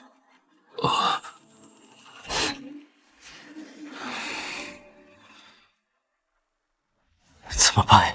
怎么办？那个女人要是拿不回来东西，我那些弟弟们肯定要四处宣扬此事啊！怎么样？东西拿回来了没有？太子殿下恕罪，妾身只要回一半。一半？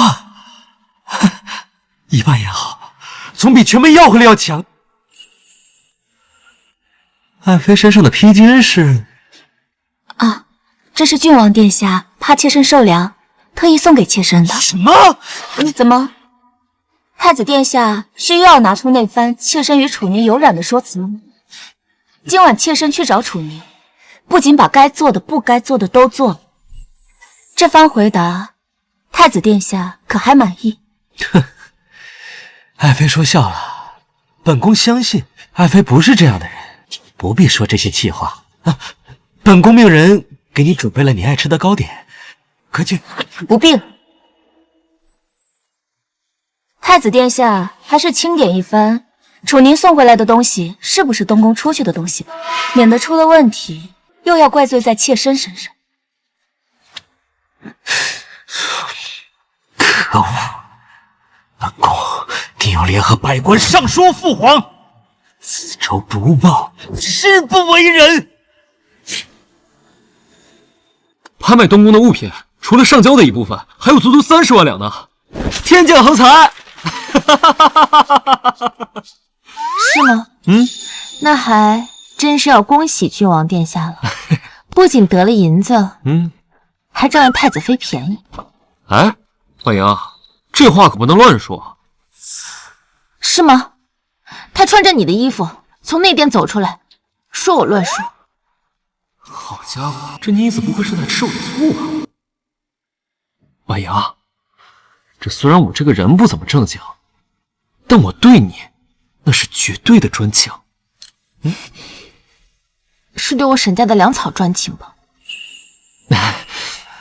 婉莹，好了，我承认，我和凌飞烟有一点小小的意外，但是我做的这一切都是为了对付太子。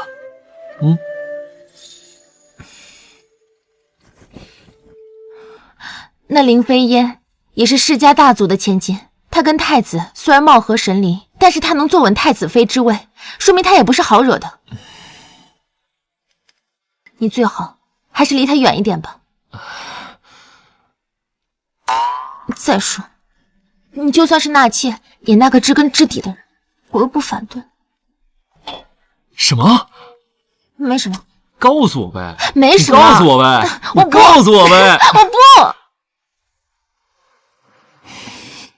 放心，你对我的一切，我都记在心里，我绝对不会辜负你，还有沈家的。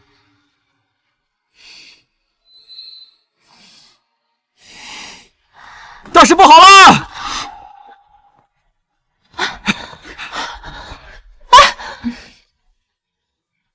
好啊，楚宁，你敢欺负婉莹姐？我告诉你，有我在，别想打婉莹姐的主意。好了，木兰，你找我们是有什么事吗？哦，我跟百夫长冉明按楚宁的方法训练士兵，9700余人中已有2/3达到要求。冉明托我来问问粮草是否充足，他要按兵种分配。120万担，还差30万担，大概还需要1周的时间才可以筹足完成。不过因为沈家大肆收粮，粮价涨了不少。没关系，筹粮要紧，钱不够就去我郡王府银库里取，再不够我找人要去。哎，你有什么事啊？大事不好了！太子现在联合百官在殿前参殿下您呢。太子现在联合10几个官员上书表奏，赵总管已经差人来传信，说让您入宫一趟。什么？看来8成是因为你私自拿了东宫的东西去拍卖，被太子当成把柄了。关羽，把本王的佩剑拿来，本王要去进宫取钱。楚宁，你不会又要故技重施吧？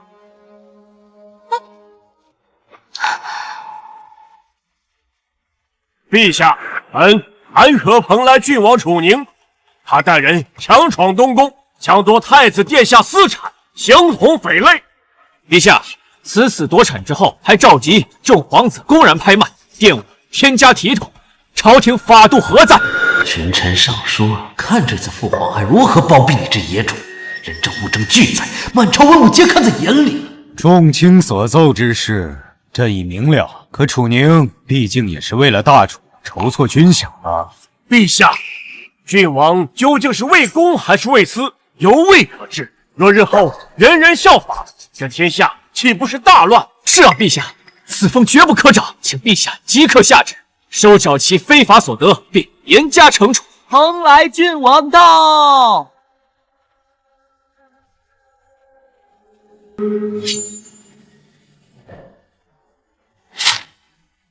他能溜醒杀人？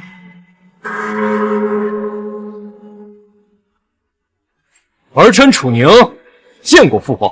楚宁，刚才众爱卿所奏之事，你认还是不认啊？陛下，铁证如山，有何可问？还请郡王殿下交出拍卖所得银两，全数充公。若郡王拒不交出，便是置国法于不顾。放屁！本王在外拼死筹措军饷，你们这群老狗在金銮殿上狗叫，也配跟本王谈脸面？你们哪来的脸啊？你什么你？本王是不是给你脸了？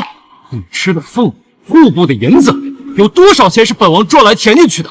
要是没有本王，你们连俸禄都拿不到。就算是如此，那也改变不了你强抢东宫，以下犯上，目无尊长的事实。是啊，陛下，郡王行为确已为治，还请陛下下旨，命其交出拍卖所得银两，以正国法。好一个国法，好一个严惩！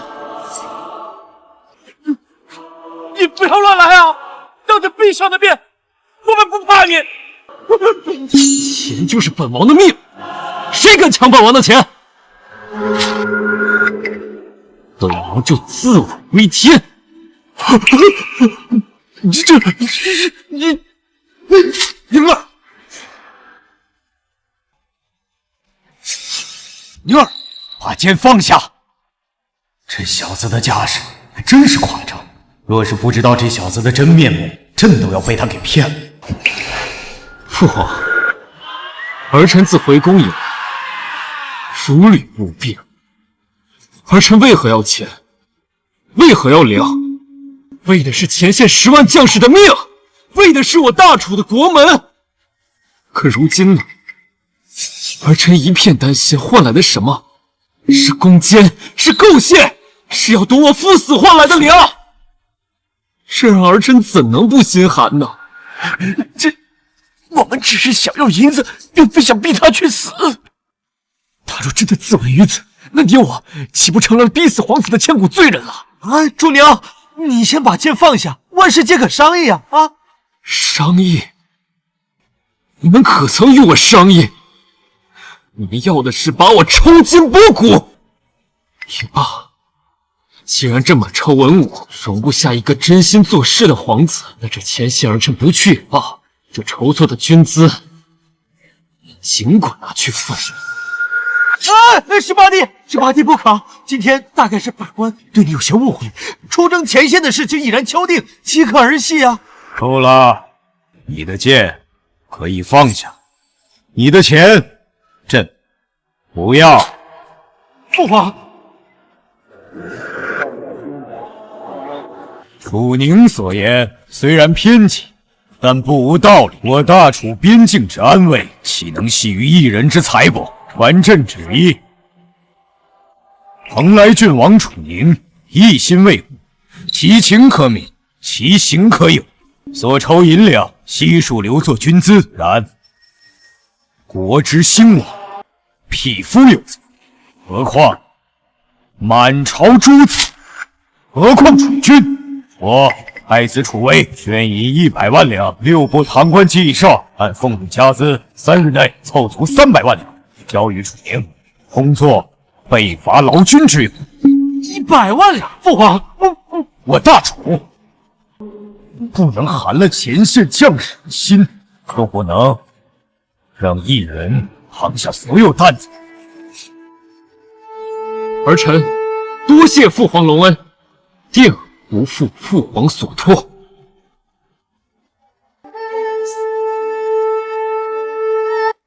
每次都能让这个野种占尽便宜呀！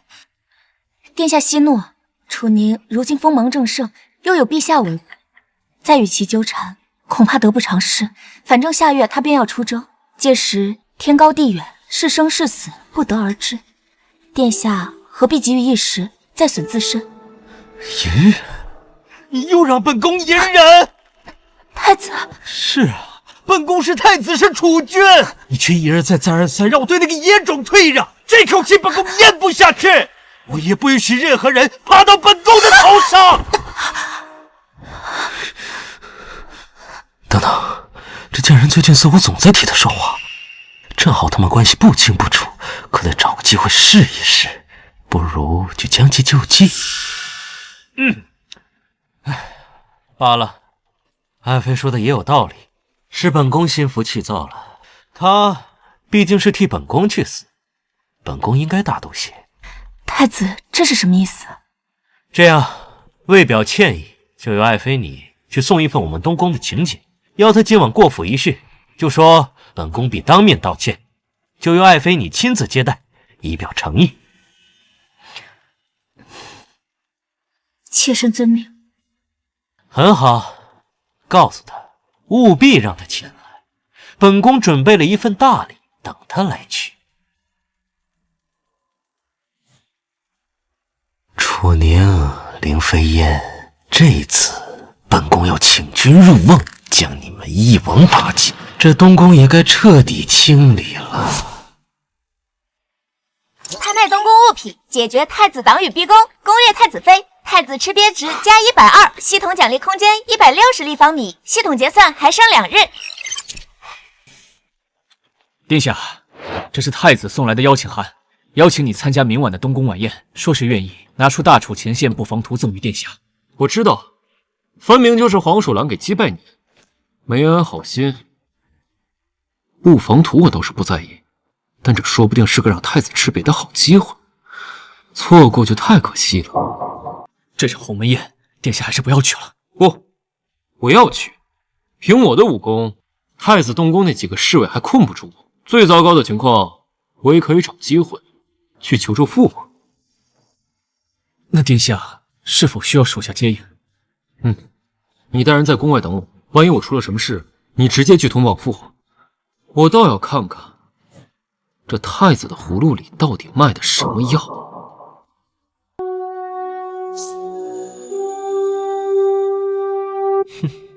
记住，把这春风醉掺进楚宁的酒里。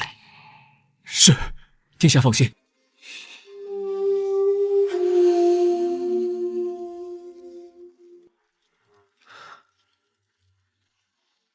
臣弟见过皇兄皇嫂，劳烦二位亲自相迎，实在是折煞臣弟。皇嫂还是这么的光彩照人。郡王过誉了。混账！这对狗男女居然两人都特意打扮，倒显得本王像个拉皮条的小丑。不过我反过了今晚，看你们还如何得逞。18弟今日能来，本宫甚是欣慰。酒宴已经备好，请坐。皇兄在帖中说要将前线布防图赠与臣弟，不知……哎，18弟何必心急呀？今日请你来，算是为往日诸多误会，向你赔个不是。哎，爱妃，快给18弟倒酒啊！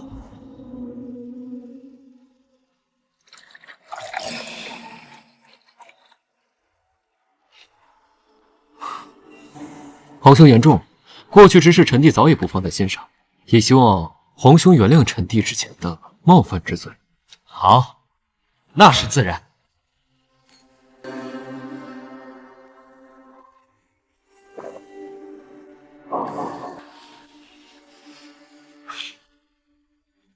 妾身也敬郡王殿下一杯，多谢殿下前几日晚上的关照。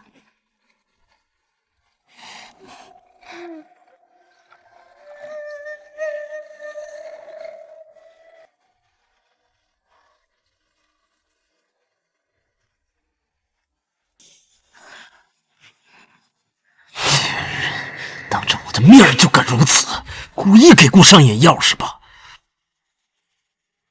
吃，干！谢皇兄。来，再来！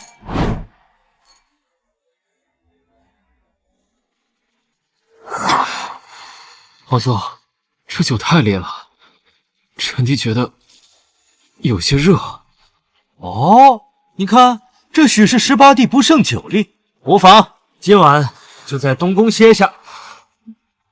不必麻烦，臣弟拿了布防图就回去。哎，这绝对不行！夜已深，你独自回去，本宫怎能放心啊？今晚你就在东宫休息一晚，明日我亲自将布防图送到你的手上。爱妃，快将18弟扶到寝殿休息。是，殿下。好热。这个太子到底给楚宁下了什么药？啊！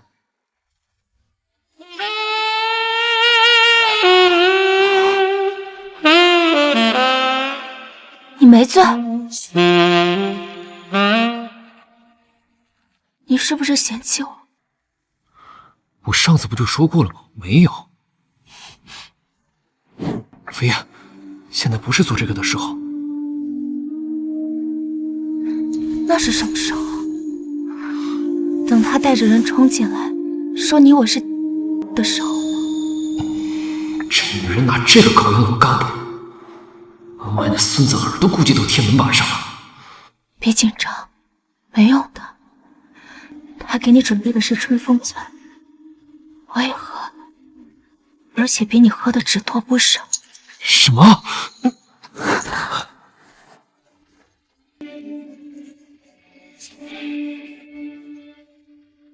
这对奸夫淫妇狗男女，本宫要你们不得好死，不得好死！禁军到了没？本宫要在众目睽睽下捉奸。殿下，禁军副统领已经到了。好，走！楚宁、林飞燕，你们这对狗男女给本宫滚出来！太子皇兄，深夜访此，是有何要事啊？林飞燕人呢？皇嫂，臣弟不知啊。皇兄深夜率禁军至此，踹开房门张口就问皇嫂，这是何意？皇嫂不应该在自己寝殿安歇吗？哼，你少给本宫装蒜！本宫明明听见了，这屋里有女人的声音，定是你与那贱人在此苟且。来，给本宫搜！就算掘地3尺，也把那个贱人给本宫搜出来！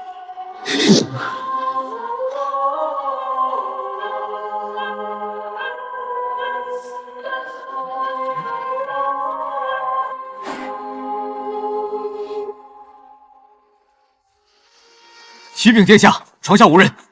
禀殿下，屏风后也无。殿下，衣柜内只有衣物。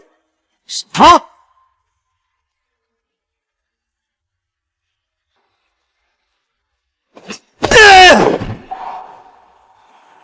不可能！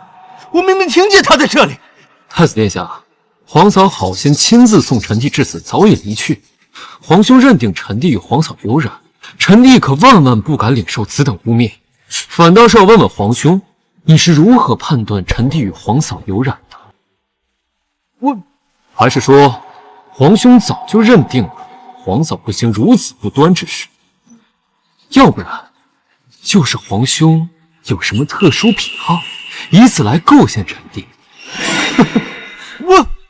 你太子妃贤良淑德，怎会如此？定是本宫担心18弟醉酒，一时情境听差了。原来是一场误会呢。既然是误会，说开来便好。这天色已晚，臣弟实在是不胜酒力，需要休息。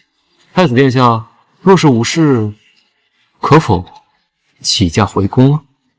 走！哼！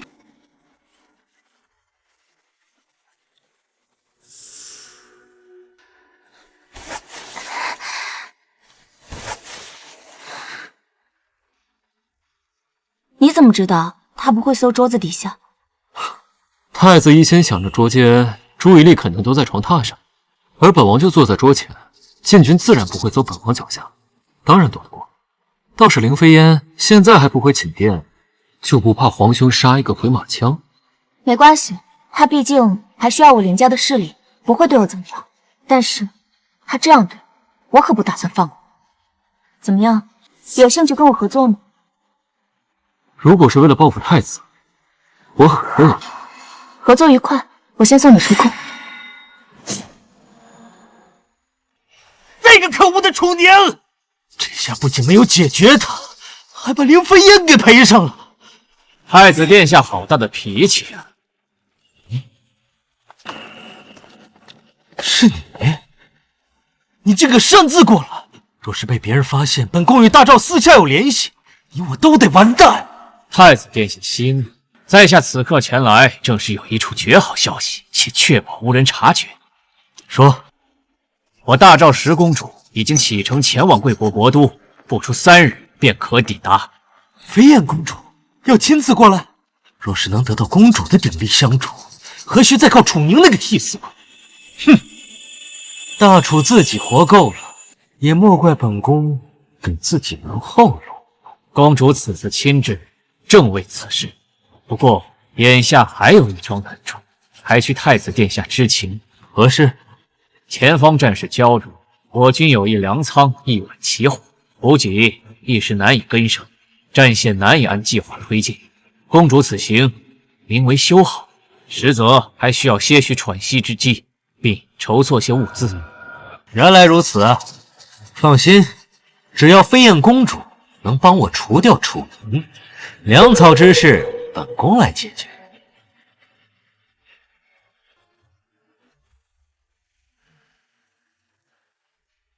此次大赵派使臣来谈判，而且派赵国天才十公主赵飞燕亲自出使，明显来者不善。该派哪位皇子负责此事，方不堕我大楚声威啊？按礼法，当是太子殿下。哼，那个逆子最近干了混蛋事，让他去，还不把我大楚的脸丢尽了？唉，我的这些皇子只知道内斗，没一个可以提振分忧的。要是这么说，其他皇子似乎也同样被陛下禁足，只剩下一个皇子了。宁儿，他最近在忙什么？朕好久没有见他了。楚宁殿下这半个月来一直在筹措银子粮草，训练兵马。多亏楚宁殿下上交的部分，这个月的军饷粮草都已备齐送前线。翻遍整个宗室，能够担此重任的，恐怕也只有楚宁了。决定了，就让楚宁负责此事。传朕旨意，加封蓬莱郡王楚宁为鸿胪寺司兵，由冯安国协助来负责此次接待。下官领命。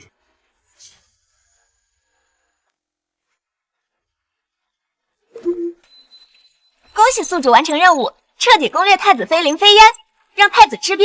任务最终结算奖励系统空间600立方米。总算完成任务了，是时候也该盘算一下接下来该干嘛了。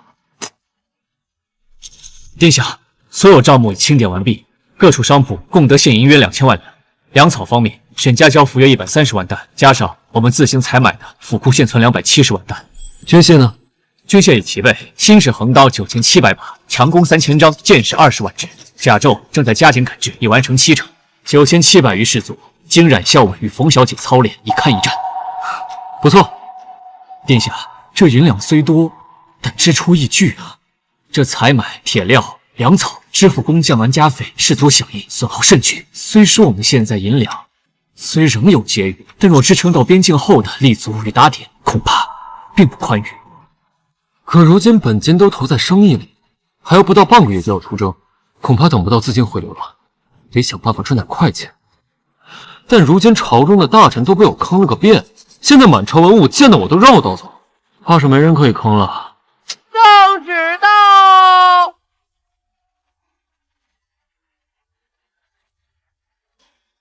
我蓬莱郡王楚宁占领鸿胪寺司兵，总揽大赵使节应接待事宜，务须当我国威，慎勿失仪。钦此。恭喜郡王得了陛下赏识，全权负责与大赵和谈。儿臣接旨。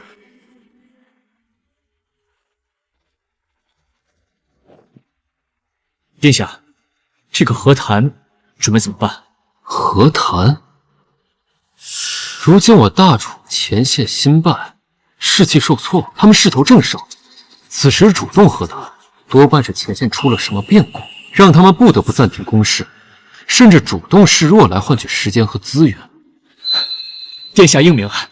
老东西，你一天到晚就会给我找事，这要是办砸了，估计前线我就真去不了了。不对，如今朝堂上都被我得罪遍了，都怕我坑他们银子。既然他们不给，我就从赵国使者身上坑银子。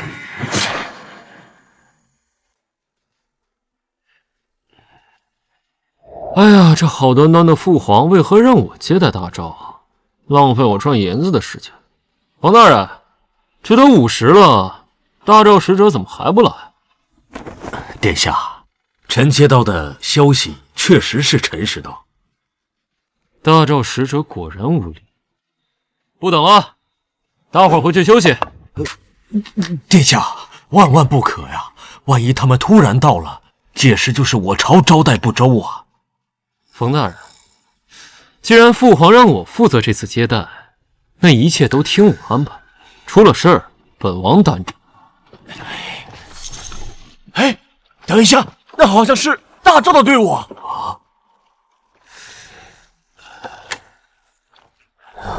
他就是传说中带领大赵军队杀穿大楚的大赵十公主吗？出发任务，让大赵来水吃鳖。任务成功，系统奖励免疫所有毒素。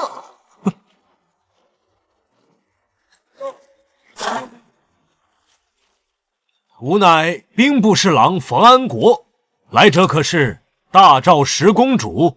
正是本公主。本公主亲自前来你们大楚和谈，你们就派这些歪瓜裂枣来迎接本公主，是瞧不起我大赵吗？你们太子楚卫呢？陛下对我大楚太子另有安排，所以今日是18皇子楚宁负责接待。你们大楚皇子本公主都认识，没见过你。公主殿下可能还不知道，大楚皇帝与野女子有染，想必这位皇子是太皇帝留下的风流债吧？好家伙，敢惹我！现在想进城，给我掉层皮！你们大楚是无人了吗？派一个私生子皇子来迎接本公主。公主殿下，您误会了，本王也非常不理解父皇为何将如此重担交由本王。直到今日见到公主才明白，大赵使团使者居然是个毛都没长齐的小毛孩啊！你说私生子接小毛孩，是不是合情合理？你敢辱我？你们大楚是与我赵国想要血战到底是吗？血战？公主殿下，如果真想血战，大赵今日派来的就不是使团了，而是你大赵铁骑了吧？哼，胆识过人，可以，比你们朝廷那些只知道叩头的酒囊饭袋强出100倍。你有资格让本宫正眼相看。不过，本公主前来和谈，只是因为我大赵皇帝不忍得百姓落得战乱。蓬莱郡主，你可不要妄加猜测。既然是和谈，就得谈和谈的规矩。我大楚皇帝亲封的蓬莱郡主奉旨迎宾，你大赵使团迟到2个时辰在先，持械威胁本王在后，这就是你们和谈的诚意。本公主看得起你，休想得寸进尺。走，入城。慢着，本王让你进了吗？您刚才那一枪惊吓了本王，威胁我大楚的皇室，就想这么轻轻接过？还要如何？哼，不如何？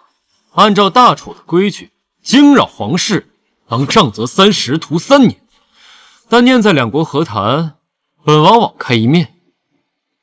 你及你身后的这些下马9件谢甲徒步入宫，另外每个人再交5万两过路费，不过分吧？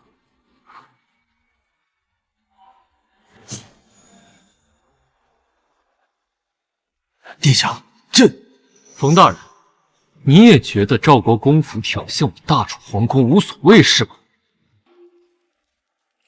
楚宁，你欺人太甚！每人交5万两，你当我大赵虎贲是任你宰割的羔羊吗？信不信我即刻回头，你我2国战火重燃？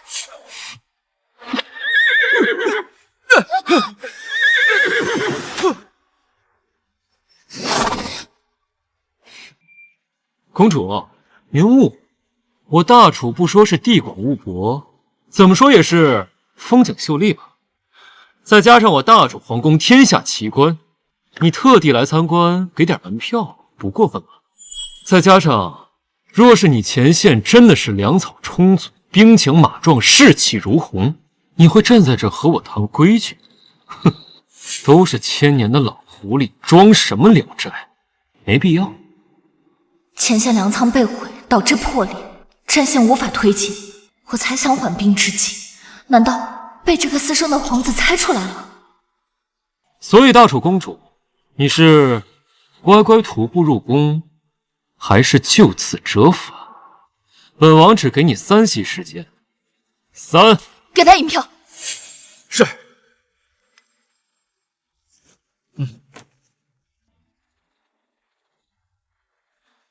公主殿下深明大义，请吗？下吗？解剑谢剑，徒步入宫，让我大楚子民也看看你们大赵的诚意与风度。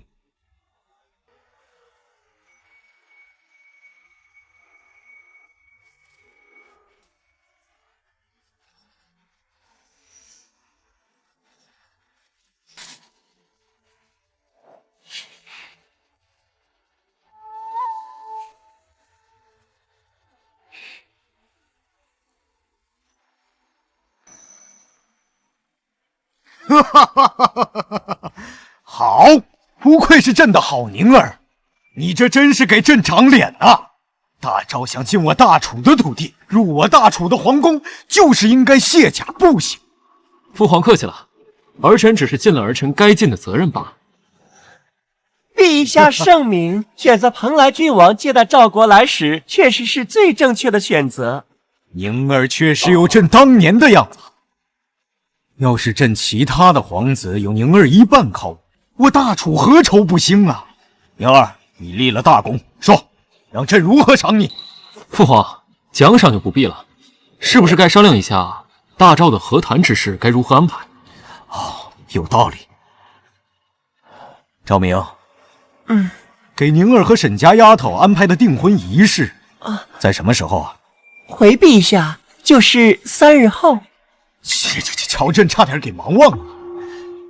宁儿此次立了大功，再加上订婚双喜临门，快备上厚礼，朕亲自上门祝贺。父皇，您不会是想把和谈的事儿安排在儿臣的订婚宴上吧？哎，邀请大赵使臣一起参加，正好是展示我大赵国风的好时机，一举两得啊！再说，朕也会亲自到场。怎么？你不愿意？没有，父皇如此安排，是儿臣的荣幸。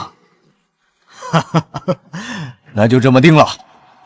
现在所有人最重要的工作，就是安排好楚宁的订婚仪式。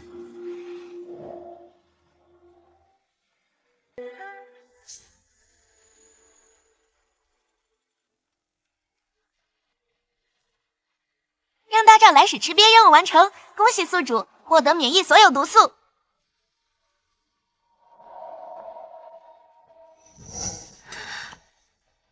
听说今天你把赵国公主拒之门外，狠狠地扫了她的面子啊！没想到消息传得还挺快的嘛。这么说，是真的了。干得漂亮！我早就看大赵那群人不顺眼了，今天你算是狠狠出了一口恶气。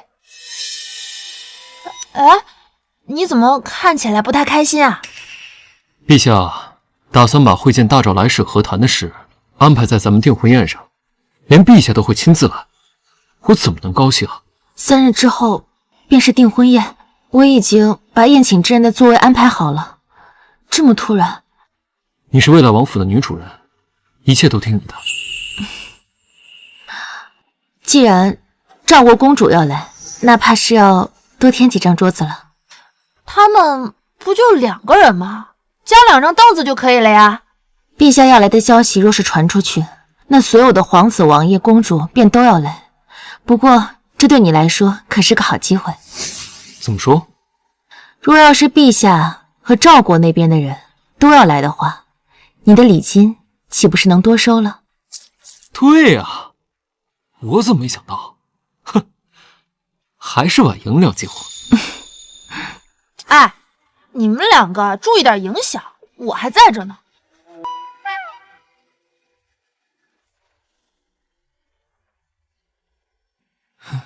哎呀，飞燕公主的养气功还真是好，今日被楚宁戏耍成那样了，还能如此淡定，要不然还能怎么样？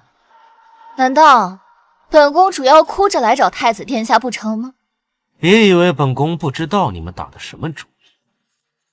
大赵不希望大楚与皇子战死在前线，可杀了楚宁，父皇还会派其他的皇子，你们的计划依旧不能得逞。如今你我两朝在和谈，大楚根本不需要派皇子上前线。倘若和谈顺利，何须再出楚宁那个替死鬼？本宫直接可以杀了他。上次看到太子殿下可不是这般气躁模样，怎么那个叫楚宁的家伙抢了你的老婆不成？此事不需要你管。那么太子殿下，你答应我的物资呢？既然是公主有求于本宫，公主是不是应该先给本宫点好处？不知太子殿下想要什么？本宫想要什么，你很清楚。倘若没有点好处，本宫岂会配合你？殿下，你只需要将前线的定襄城让给我朝，今后定襄城的2成税收便都是你的了。2成，本宫要4成。4成？你未免也太狮子大开口了。最多3成，超过了3成，我朝便用武力来夺取此城。好，3成就3成，但本宫有个硬性条件。什么条件？订婚宴，本宫不仅要你对付沈家，更要楚宁的命。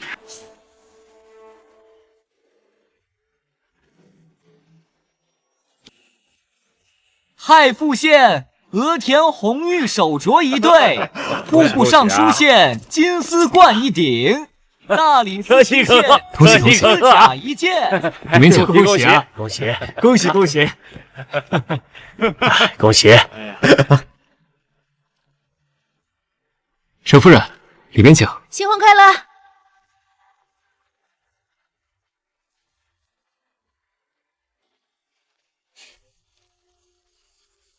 恭喜蓬莱郡主今日成婚，本公主今日前来，郡主不会不高兴吧？大赵十公主亲自祝贺，本王自然是欢迎。不过按照礼仪，参加婚礼是要准备贺礼的，不知大赵十公主可有待？放心，这点礼数本公主还是知道的。这是我大赵特产的雪参，价值万金。公主客气了，里边请。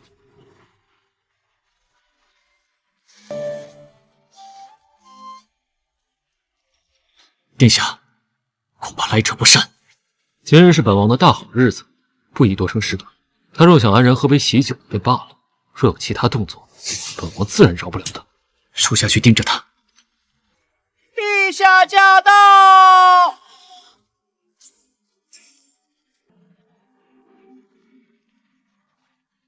参见父皇。今日是你大喜的日子，不必多礼啊！把礼物拿上来。郡王殿下订婚大喜，赐珍珠10虎，绸缎100匹，战马1000匹，黄金10000两。上千匹战马，加上之前坑楚威的，足够组建一支几百人的精锐骑兵。多谢父皇。太子献礼补药100斤，韩王献礼补药100斤，齐王献礼补药100斤。恭喜18弟与沈郡主结成连理。恭喜18弟与沈郡主结为连理。这些家伙果然没安好心，都想等我在前线战死之后再将补药收回去。可惜小爷我没打算死在前线。诸位皇兄来就来，还带什么礼物啊？快请。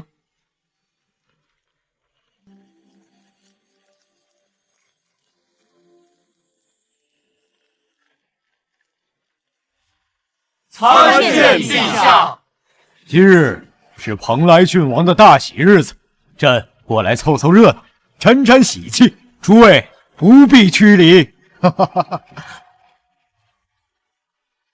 吉时已至，请蓬莱郡王和沈郡主入场行礼。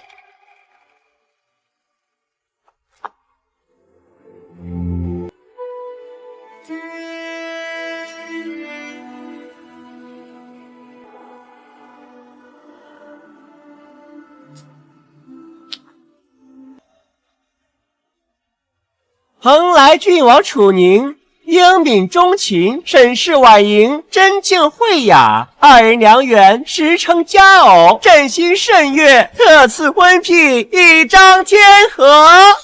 然楚宁矢志边陲，不日北征，国事为重，家里暂缓。今日先行定聘之宜。待其凯旋还朝，再择吉日完此良配。儿臣接旨。今日是朕的18皇子的订婚宴，大家不必拘礼，入座吧。诸位爱卿，开始用膳吧。且慢。哦，十公主，还有要事？早就听闻沈郡主是大楚第一才女，今日一见，见猎欣喜，想要敬你一杯。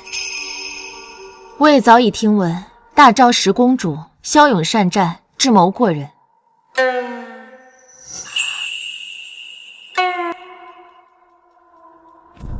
今天是本王的大喜日子，本王替未婚妻喝了这杯，大赵公主可有意见？今日是楚宁殿下与沈郡主的订婚宴，殿下当然可以代劳。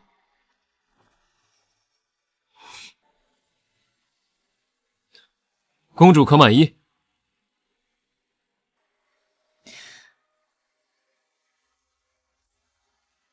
楚宁殿下海量，不过我今日前来是替我大赵皇帝出使大楚。不过本公主一直对大楚有没有资格与我大赵和谈，一直保持怀疑。那十公主认为该如何？我大赵一直有一难题没解，今日刚好第一才女在场，想请教一番，不知大楚皇帝意下如何？父皇，既然是大赵有求于我大楚，何不趁这个时机扬我大楚国威？我相信，以沈郡主的才华，绝对不会令我大楚丢尽脸面吧？没关系，有我在。既然陛下看得起民女，那民女就只能斗胆一试。好，不愧是大楚第一才女，拿上来吧。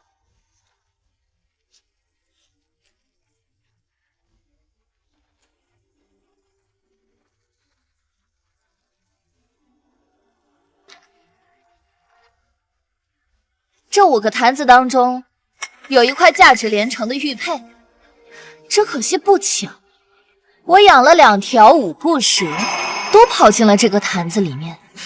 若是被这蛇咬中，5步之内必死。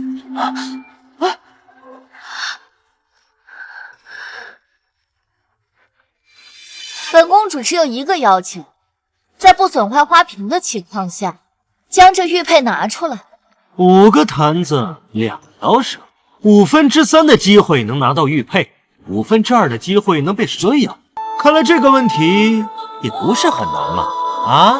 哼，谁知道那坛子里有几条蛇？他们大赵的人没一个好东西啊！没准里面都是蛇呢。哼！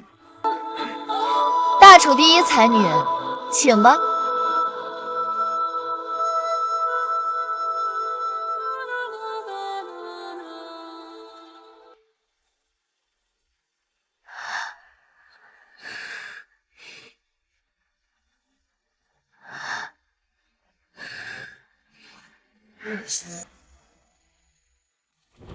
木兰放心，婉莹有我护着呢。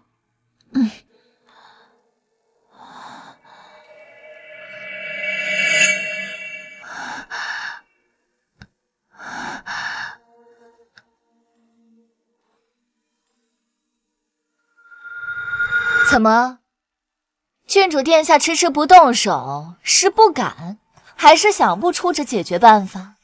此题我解不出。哼，大楚第一才女的名头名不副实。当然，在场诸位谁要有解决的方法，也可以站出来。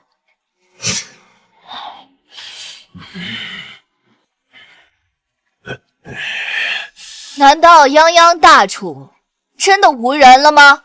诸位爱卿，你们谁敢上前一试？诸位皇子呢？父皇，儿臣有些头痛。哎呦，那个父皇，我肚子痛。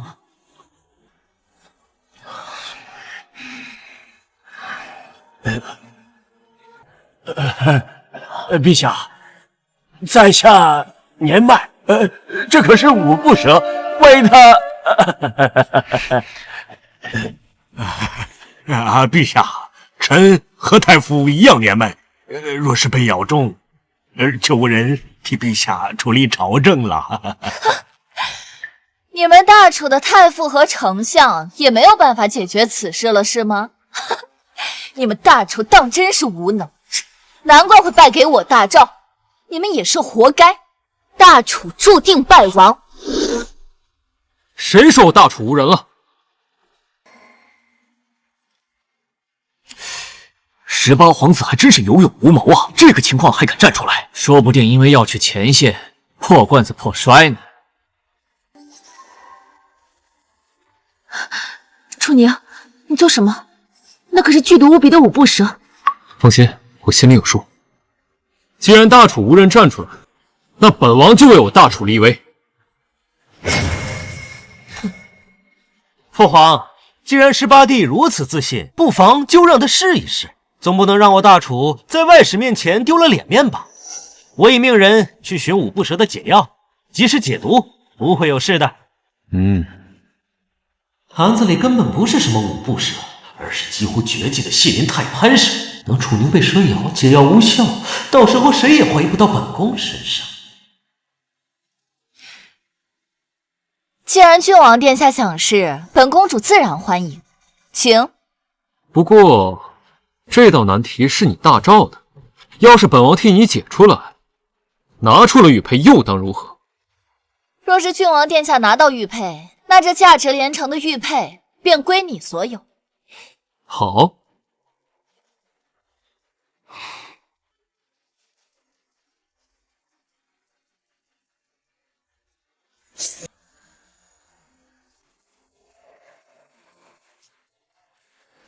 楚宁，这坛子里没有，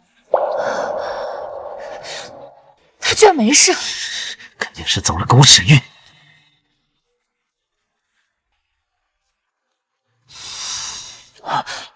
这个也没有。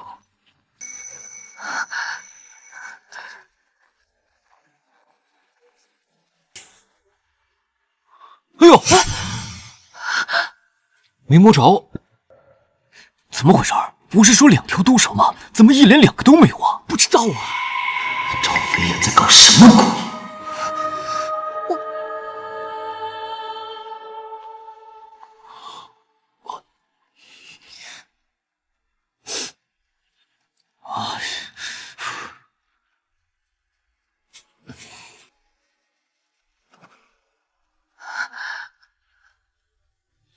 诸位，本王拿到了。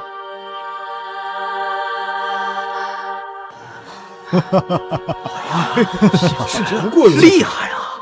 你怎么了不起？这怎么可能？这5个坛子里明明都有蛇，为何不咬它呢？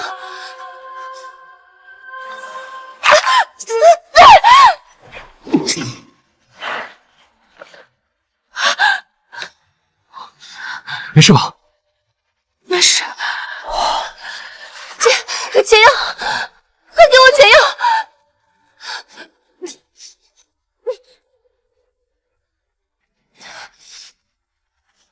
公主，你自己的蛇把自己咬，这事传出去可成个笑话。这为何？这毒蛇不咬你呢？在本王回答你这个问题之前，本王想问问，紫毒蛇的真正来历。这蛇，我好像在典籍上看到过，似乎是叫细鳞太攀蛇，此乃天下第一剧毒。好啊，你不仅把每个坛子都放上毒蛇，还把细鳞太攀蛇说成5步蛇，究竟是何居心？飞燕公主，此事若是没个说法，朕不会留情。误会，这都是误会，是我手下的人说里面装的是5步蛇，所以我就认为这坛子里面就是5步蛇。既然是5步蛇，为何你的解药能解系灵太潘氏的毒？哼，此药是我大赵国师亲手所炼，能解天下大部分毒性，不管是系灵太潘蛇还是五步蛇，只要服用此药都能解毒。父皇，传说那位大赵国师精通毒术，飞燕公主此话或许可信。是吗？既然如此，那就不是飞燕公主的错了。不知是哪位首相负责此事啊？想清楚再说。不认可不行。啊！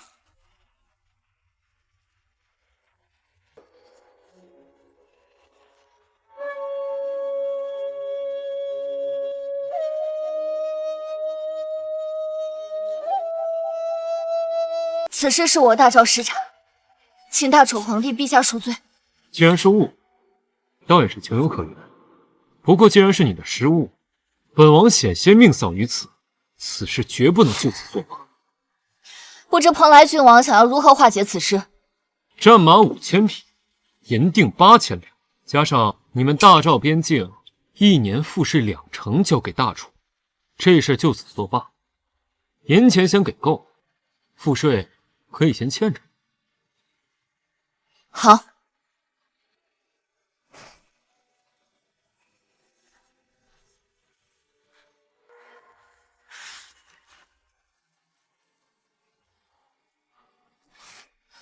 不过，我还是想知道，你是怎么避免那些毒蛇咬你的？简单，诸位请看。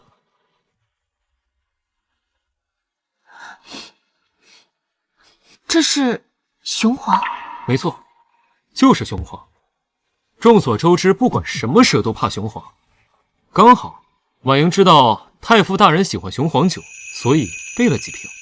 我免疫所有毒素，区蛇毒不在话下。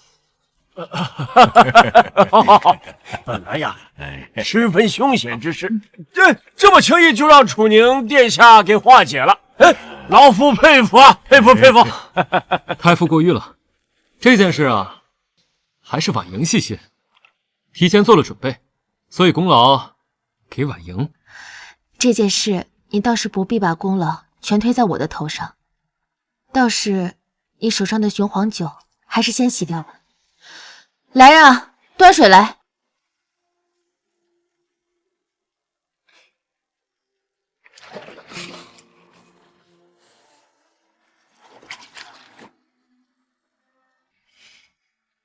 两个人感情真好。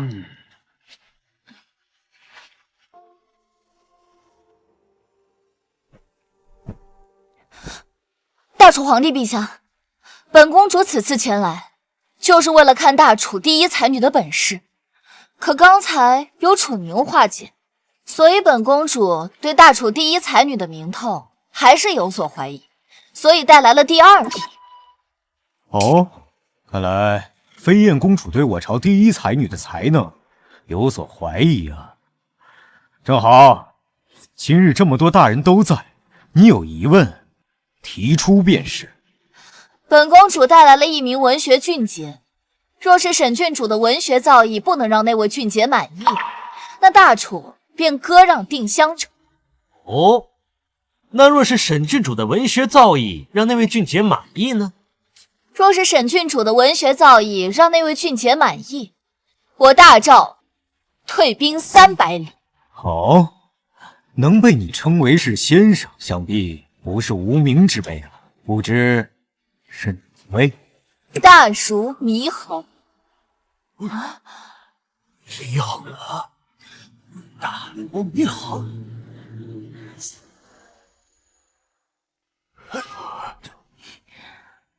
祢衡竟是此人，这可如何是好啊？此人向来无礼，又仗着几分才气，肆无忌惮。今日这个订婚宴呢，怕是要毁了。这祢衡到底什么来头？传闻猕猴2岁识字，3岁能诗，6岁出口成章，10岁便闻名天下，有神童之称。不过为人狂妄无比，不仅拒绝了许多王朝的招揽，就连我朝陛下也曾被他写书讽刺。这个世界上居然有这么勇的人，就没人治得了他？敢写词讽刺皇帝，这可是大罪。他毕竟是闻名天下的儒人，若是就杀了，便会让全天下的其他儒生文人认为我朝陛下没有容人之量，便不敢再来投靠了。大楚皇帝是不待见此人吗？若是如此，我可以让人离开。让他进来吧。是。宣猕侯觐见。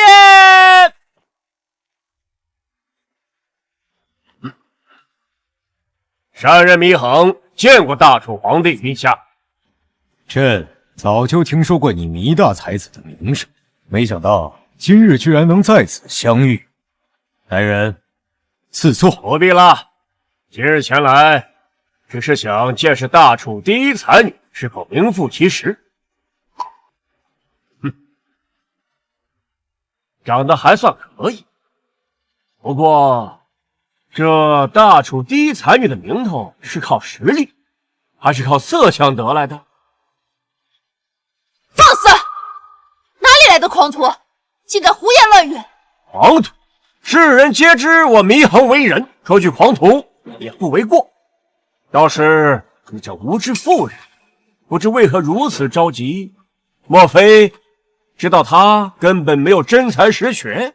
所谓第一才女的名头，不过是靠这副皮囊换来的。你，木兰先生毕竟是闻名天下的大儒，不可对其无礼。哼，你倒是还有点见识。今日本山人便出一联考一考你，听好了：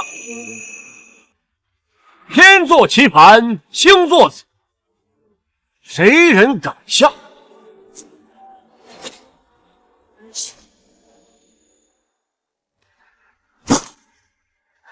天作棋盘，星作子。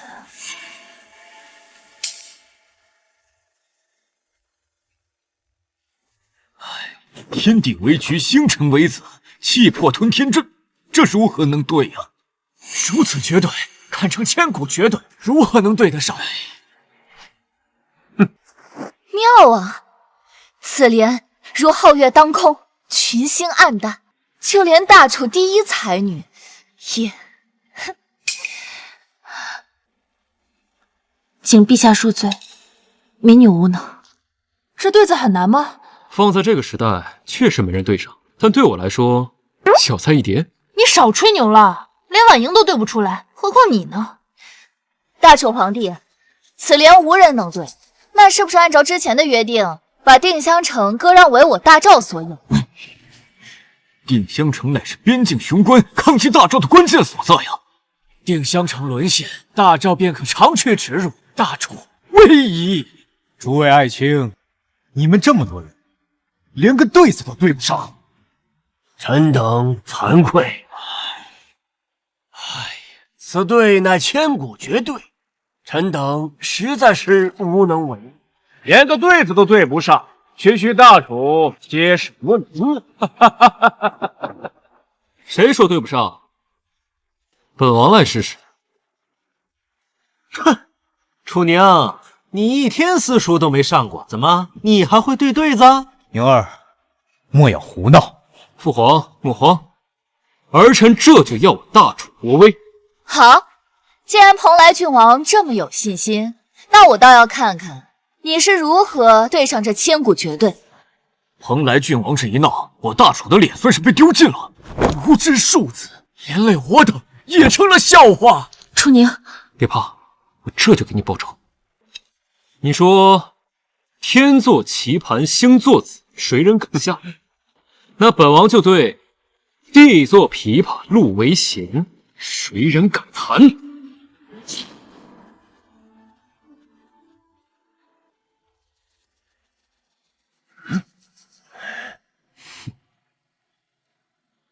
好对子，真是好对子，简直绝妙啊！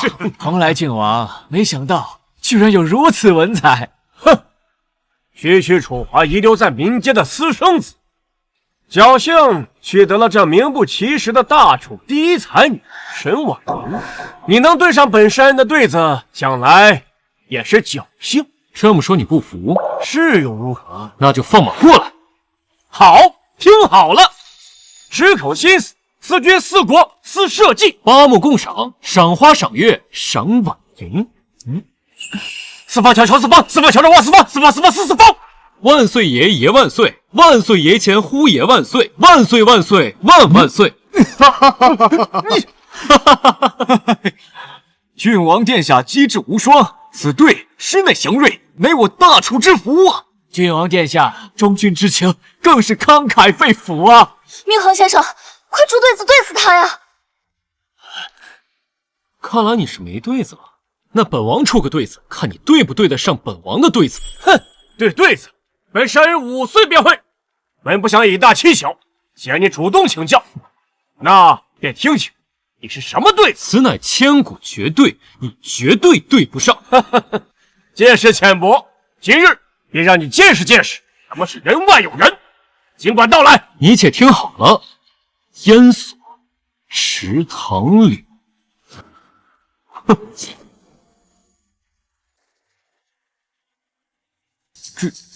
这不是最简单的5字联吗？郡王殿下这下玩脱了，这有何难？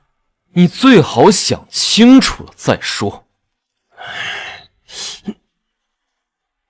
不对啊，这上联看似简单，实则暗藏玄机，五行偏旁俱全，意境更是清幽绝俗。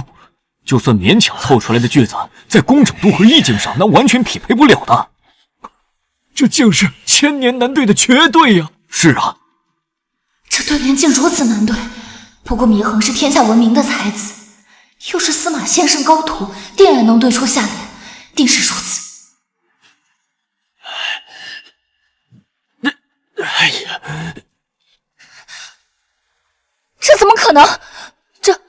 祢衡先生是闻名天下的才子，怎么可能对不住这下联？这怎么会呢？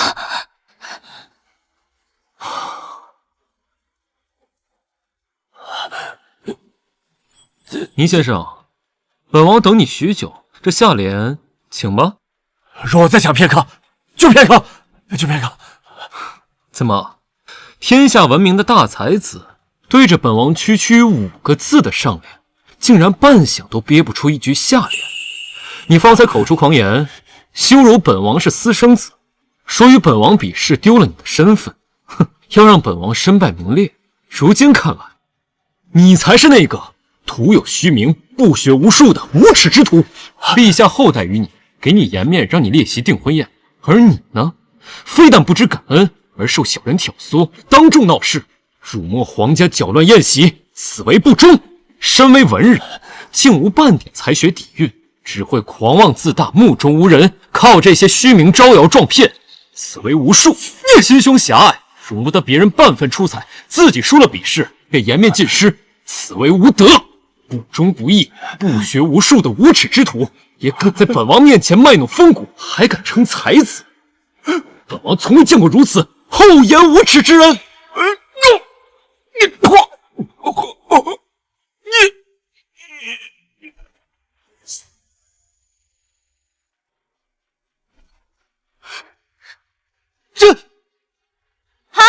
郡王威武！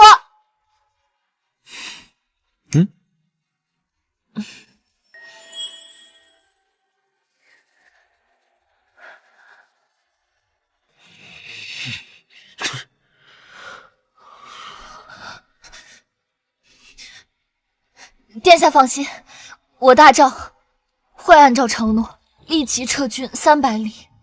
哎，那是大赵和大主之间的约定，你的人弄脏了我这个地方，公主是不是得给个交代？此事确实是本公主考虑不周，还请殿下见谅。一句道歉就想把本王打发了？不知蓬莱郡王想要如何解决此事？糜先生是你邀请来的，他的贺礼你出，没问题吧？殿下想要什么贺礼？以糜先生的名气，还有公主的邀请，10万两不过分吧？可以，这银子我替祢衡先生出了。哎，不过糜先生刚才口出狂言，让本王的爱妃身心受创。你要知道，本王的爱妃乃是前朝后裔家眷，身份尊贵，你是不是得给个交代？殿下想要多少钱？开口直说便是。30万，合理吧？你怎么不去抢？既然你不愿意赔偿，那休怪本王无情了。30万两，对于沈郡主的身份也是合理。很好，公主果然有诚意。最后一件事，刚才糜先生对不上来的下半句，总得有个说法。殿下想要多少钱？直说便是。还挺上当，10万两，加起来一共50万两，怎么样？好，不过我要先打欠条。来人，笔墨伺候，让飞燕公主写下欠条。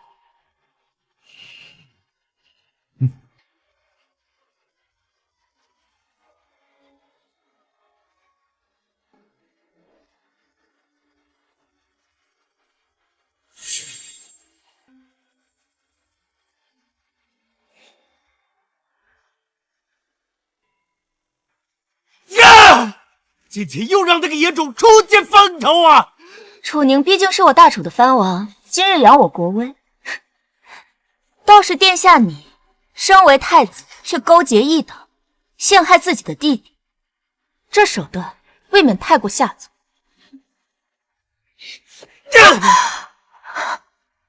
说，你心里是不是有着那个野种？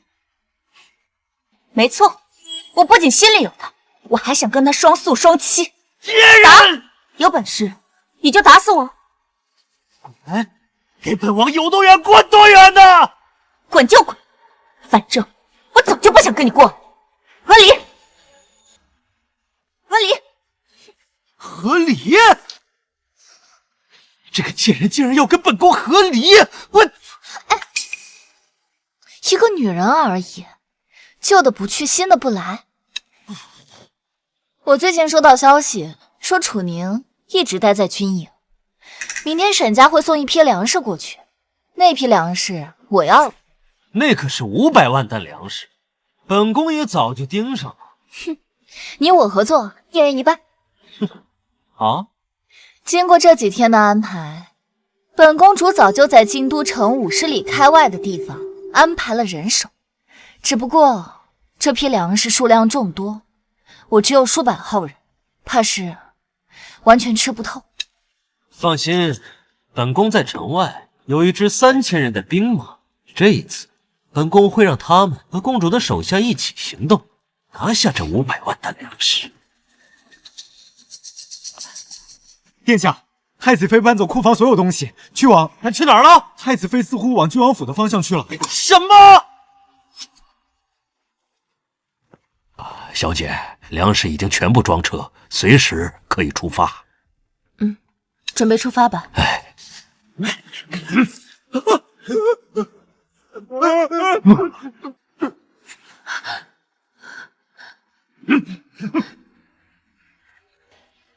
你们是什么人？居然敢动我沈家的粮食！废话少说，把粮食交出来！这些粮草可是要运往边境，你们这样做就不怕得罪朝廷吗？废话少说，杀了你！这些粮草就都是我们的了，又有谁会知道？住手！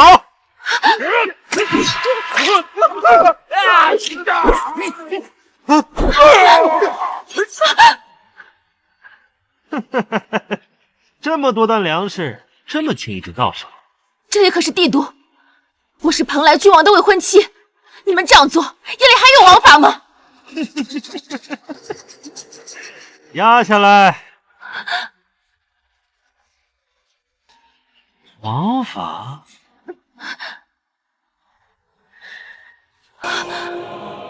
本宫就是王法。楚威，你身为太子，居然勾结异族，当街抢粮，那又如何？要怪就怪楚宁那个王八蛋处处与本宫作对，他还敢勾引本宫的女人。那今天我就以牙还牙，今日本宫就尝一尝我们大夏第一才女。无耻！敬酒不吃吃罚酒！住手！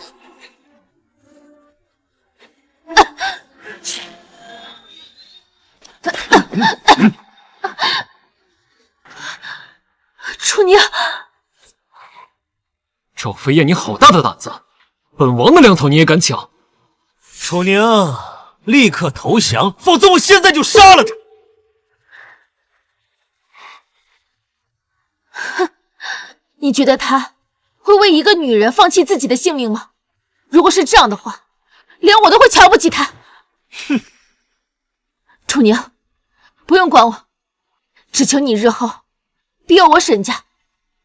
好，我答应你，只要我活着，便保你沈家百年富贵。动手！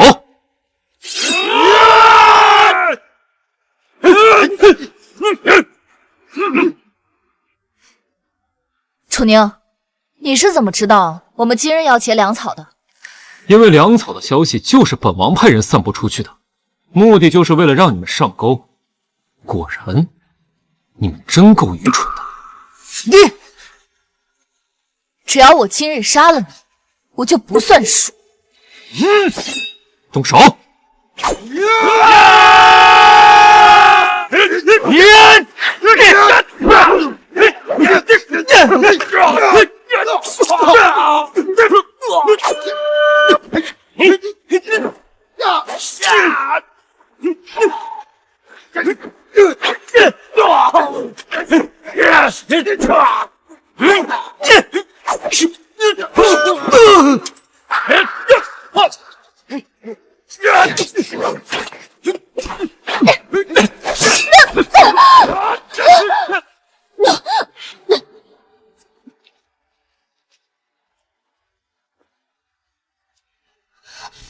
你的刀怎么会这么利？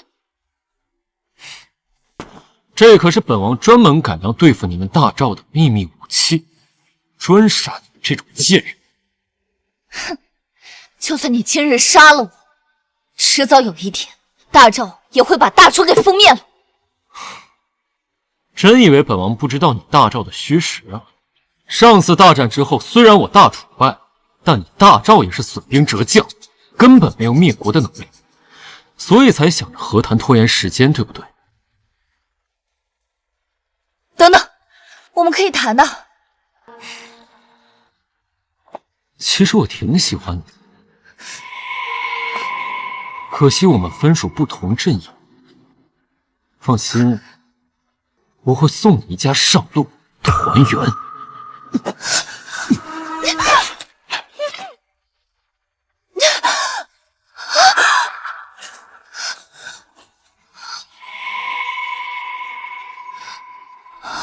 你居然不杀我！我不杀女人。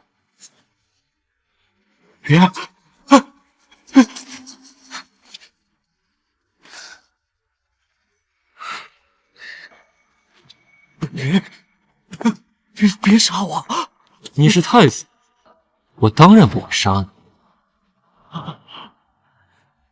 不过，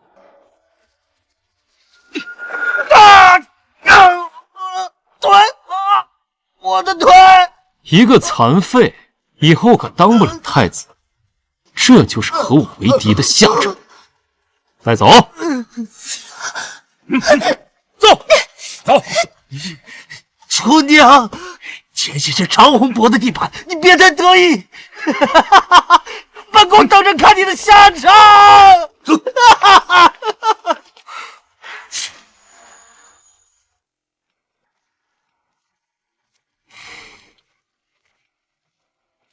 过几日，本王就要去边境了。我等你回来。你就不怕我一去不回？既然已经压住了，那就该放手一搏。我从未见过像你这样的人。说你无赖吧，你做事却井井有条；说你讲道理嘛，你却又经常无理取闹。我看不懂你。那你可得小心了，通常都是从产生好奇开始的。答应我，活着回来。只要我活着回来，第一件事就娶你入洞房。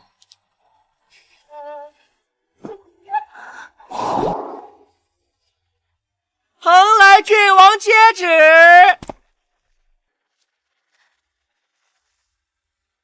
陛下有旨，边关告急，蓬莱郡王立刻赶往边关，不得有误，钦此。儿臣接旨。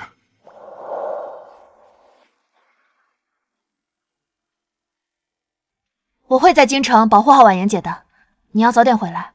好了啊，你也别整日围着婉莹转了，是时候该找个男人了。我才不要呢！我这一生只敬佩英雄，比你差的我一个都看不上。那你怕是要孤独终老了？那你将我一起娶了呗，反正婉莹肯定不会介意的。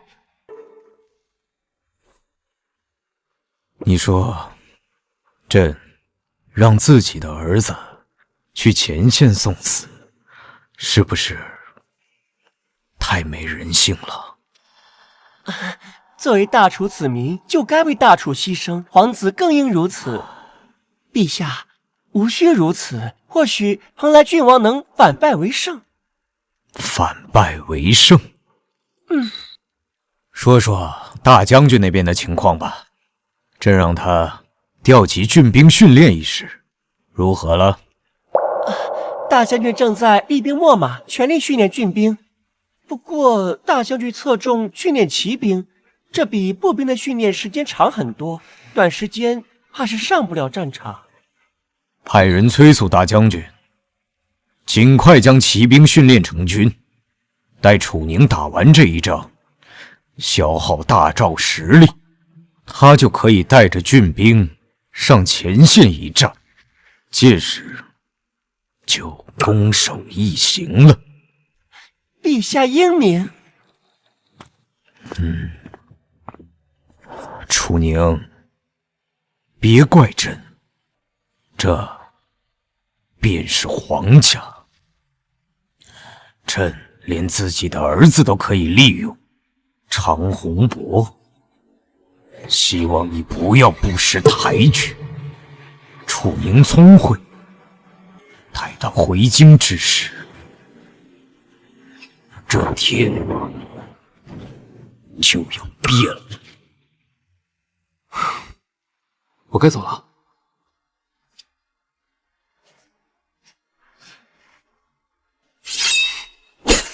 出发！驾！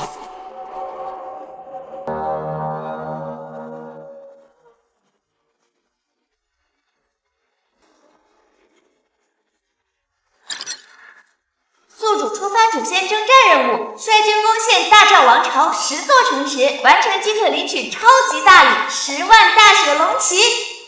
只要10座城池，便可获得10万龙旗。有了这10万铁骑，踏平大赵，横扫天下指日可待。陛下，吁！可有什么要留下的？青海长云暗雪山，孤城遥望玉门关，黄沙百战穿金甲，不破楼兰终不还。远走山河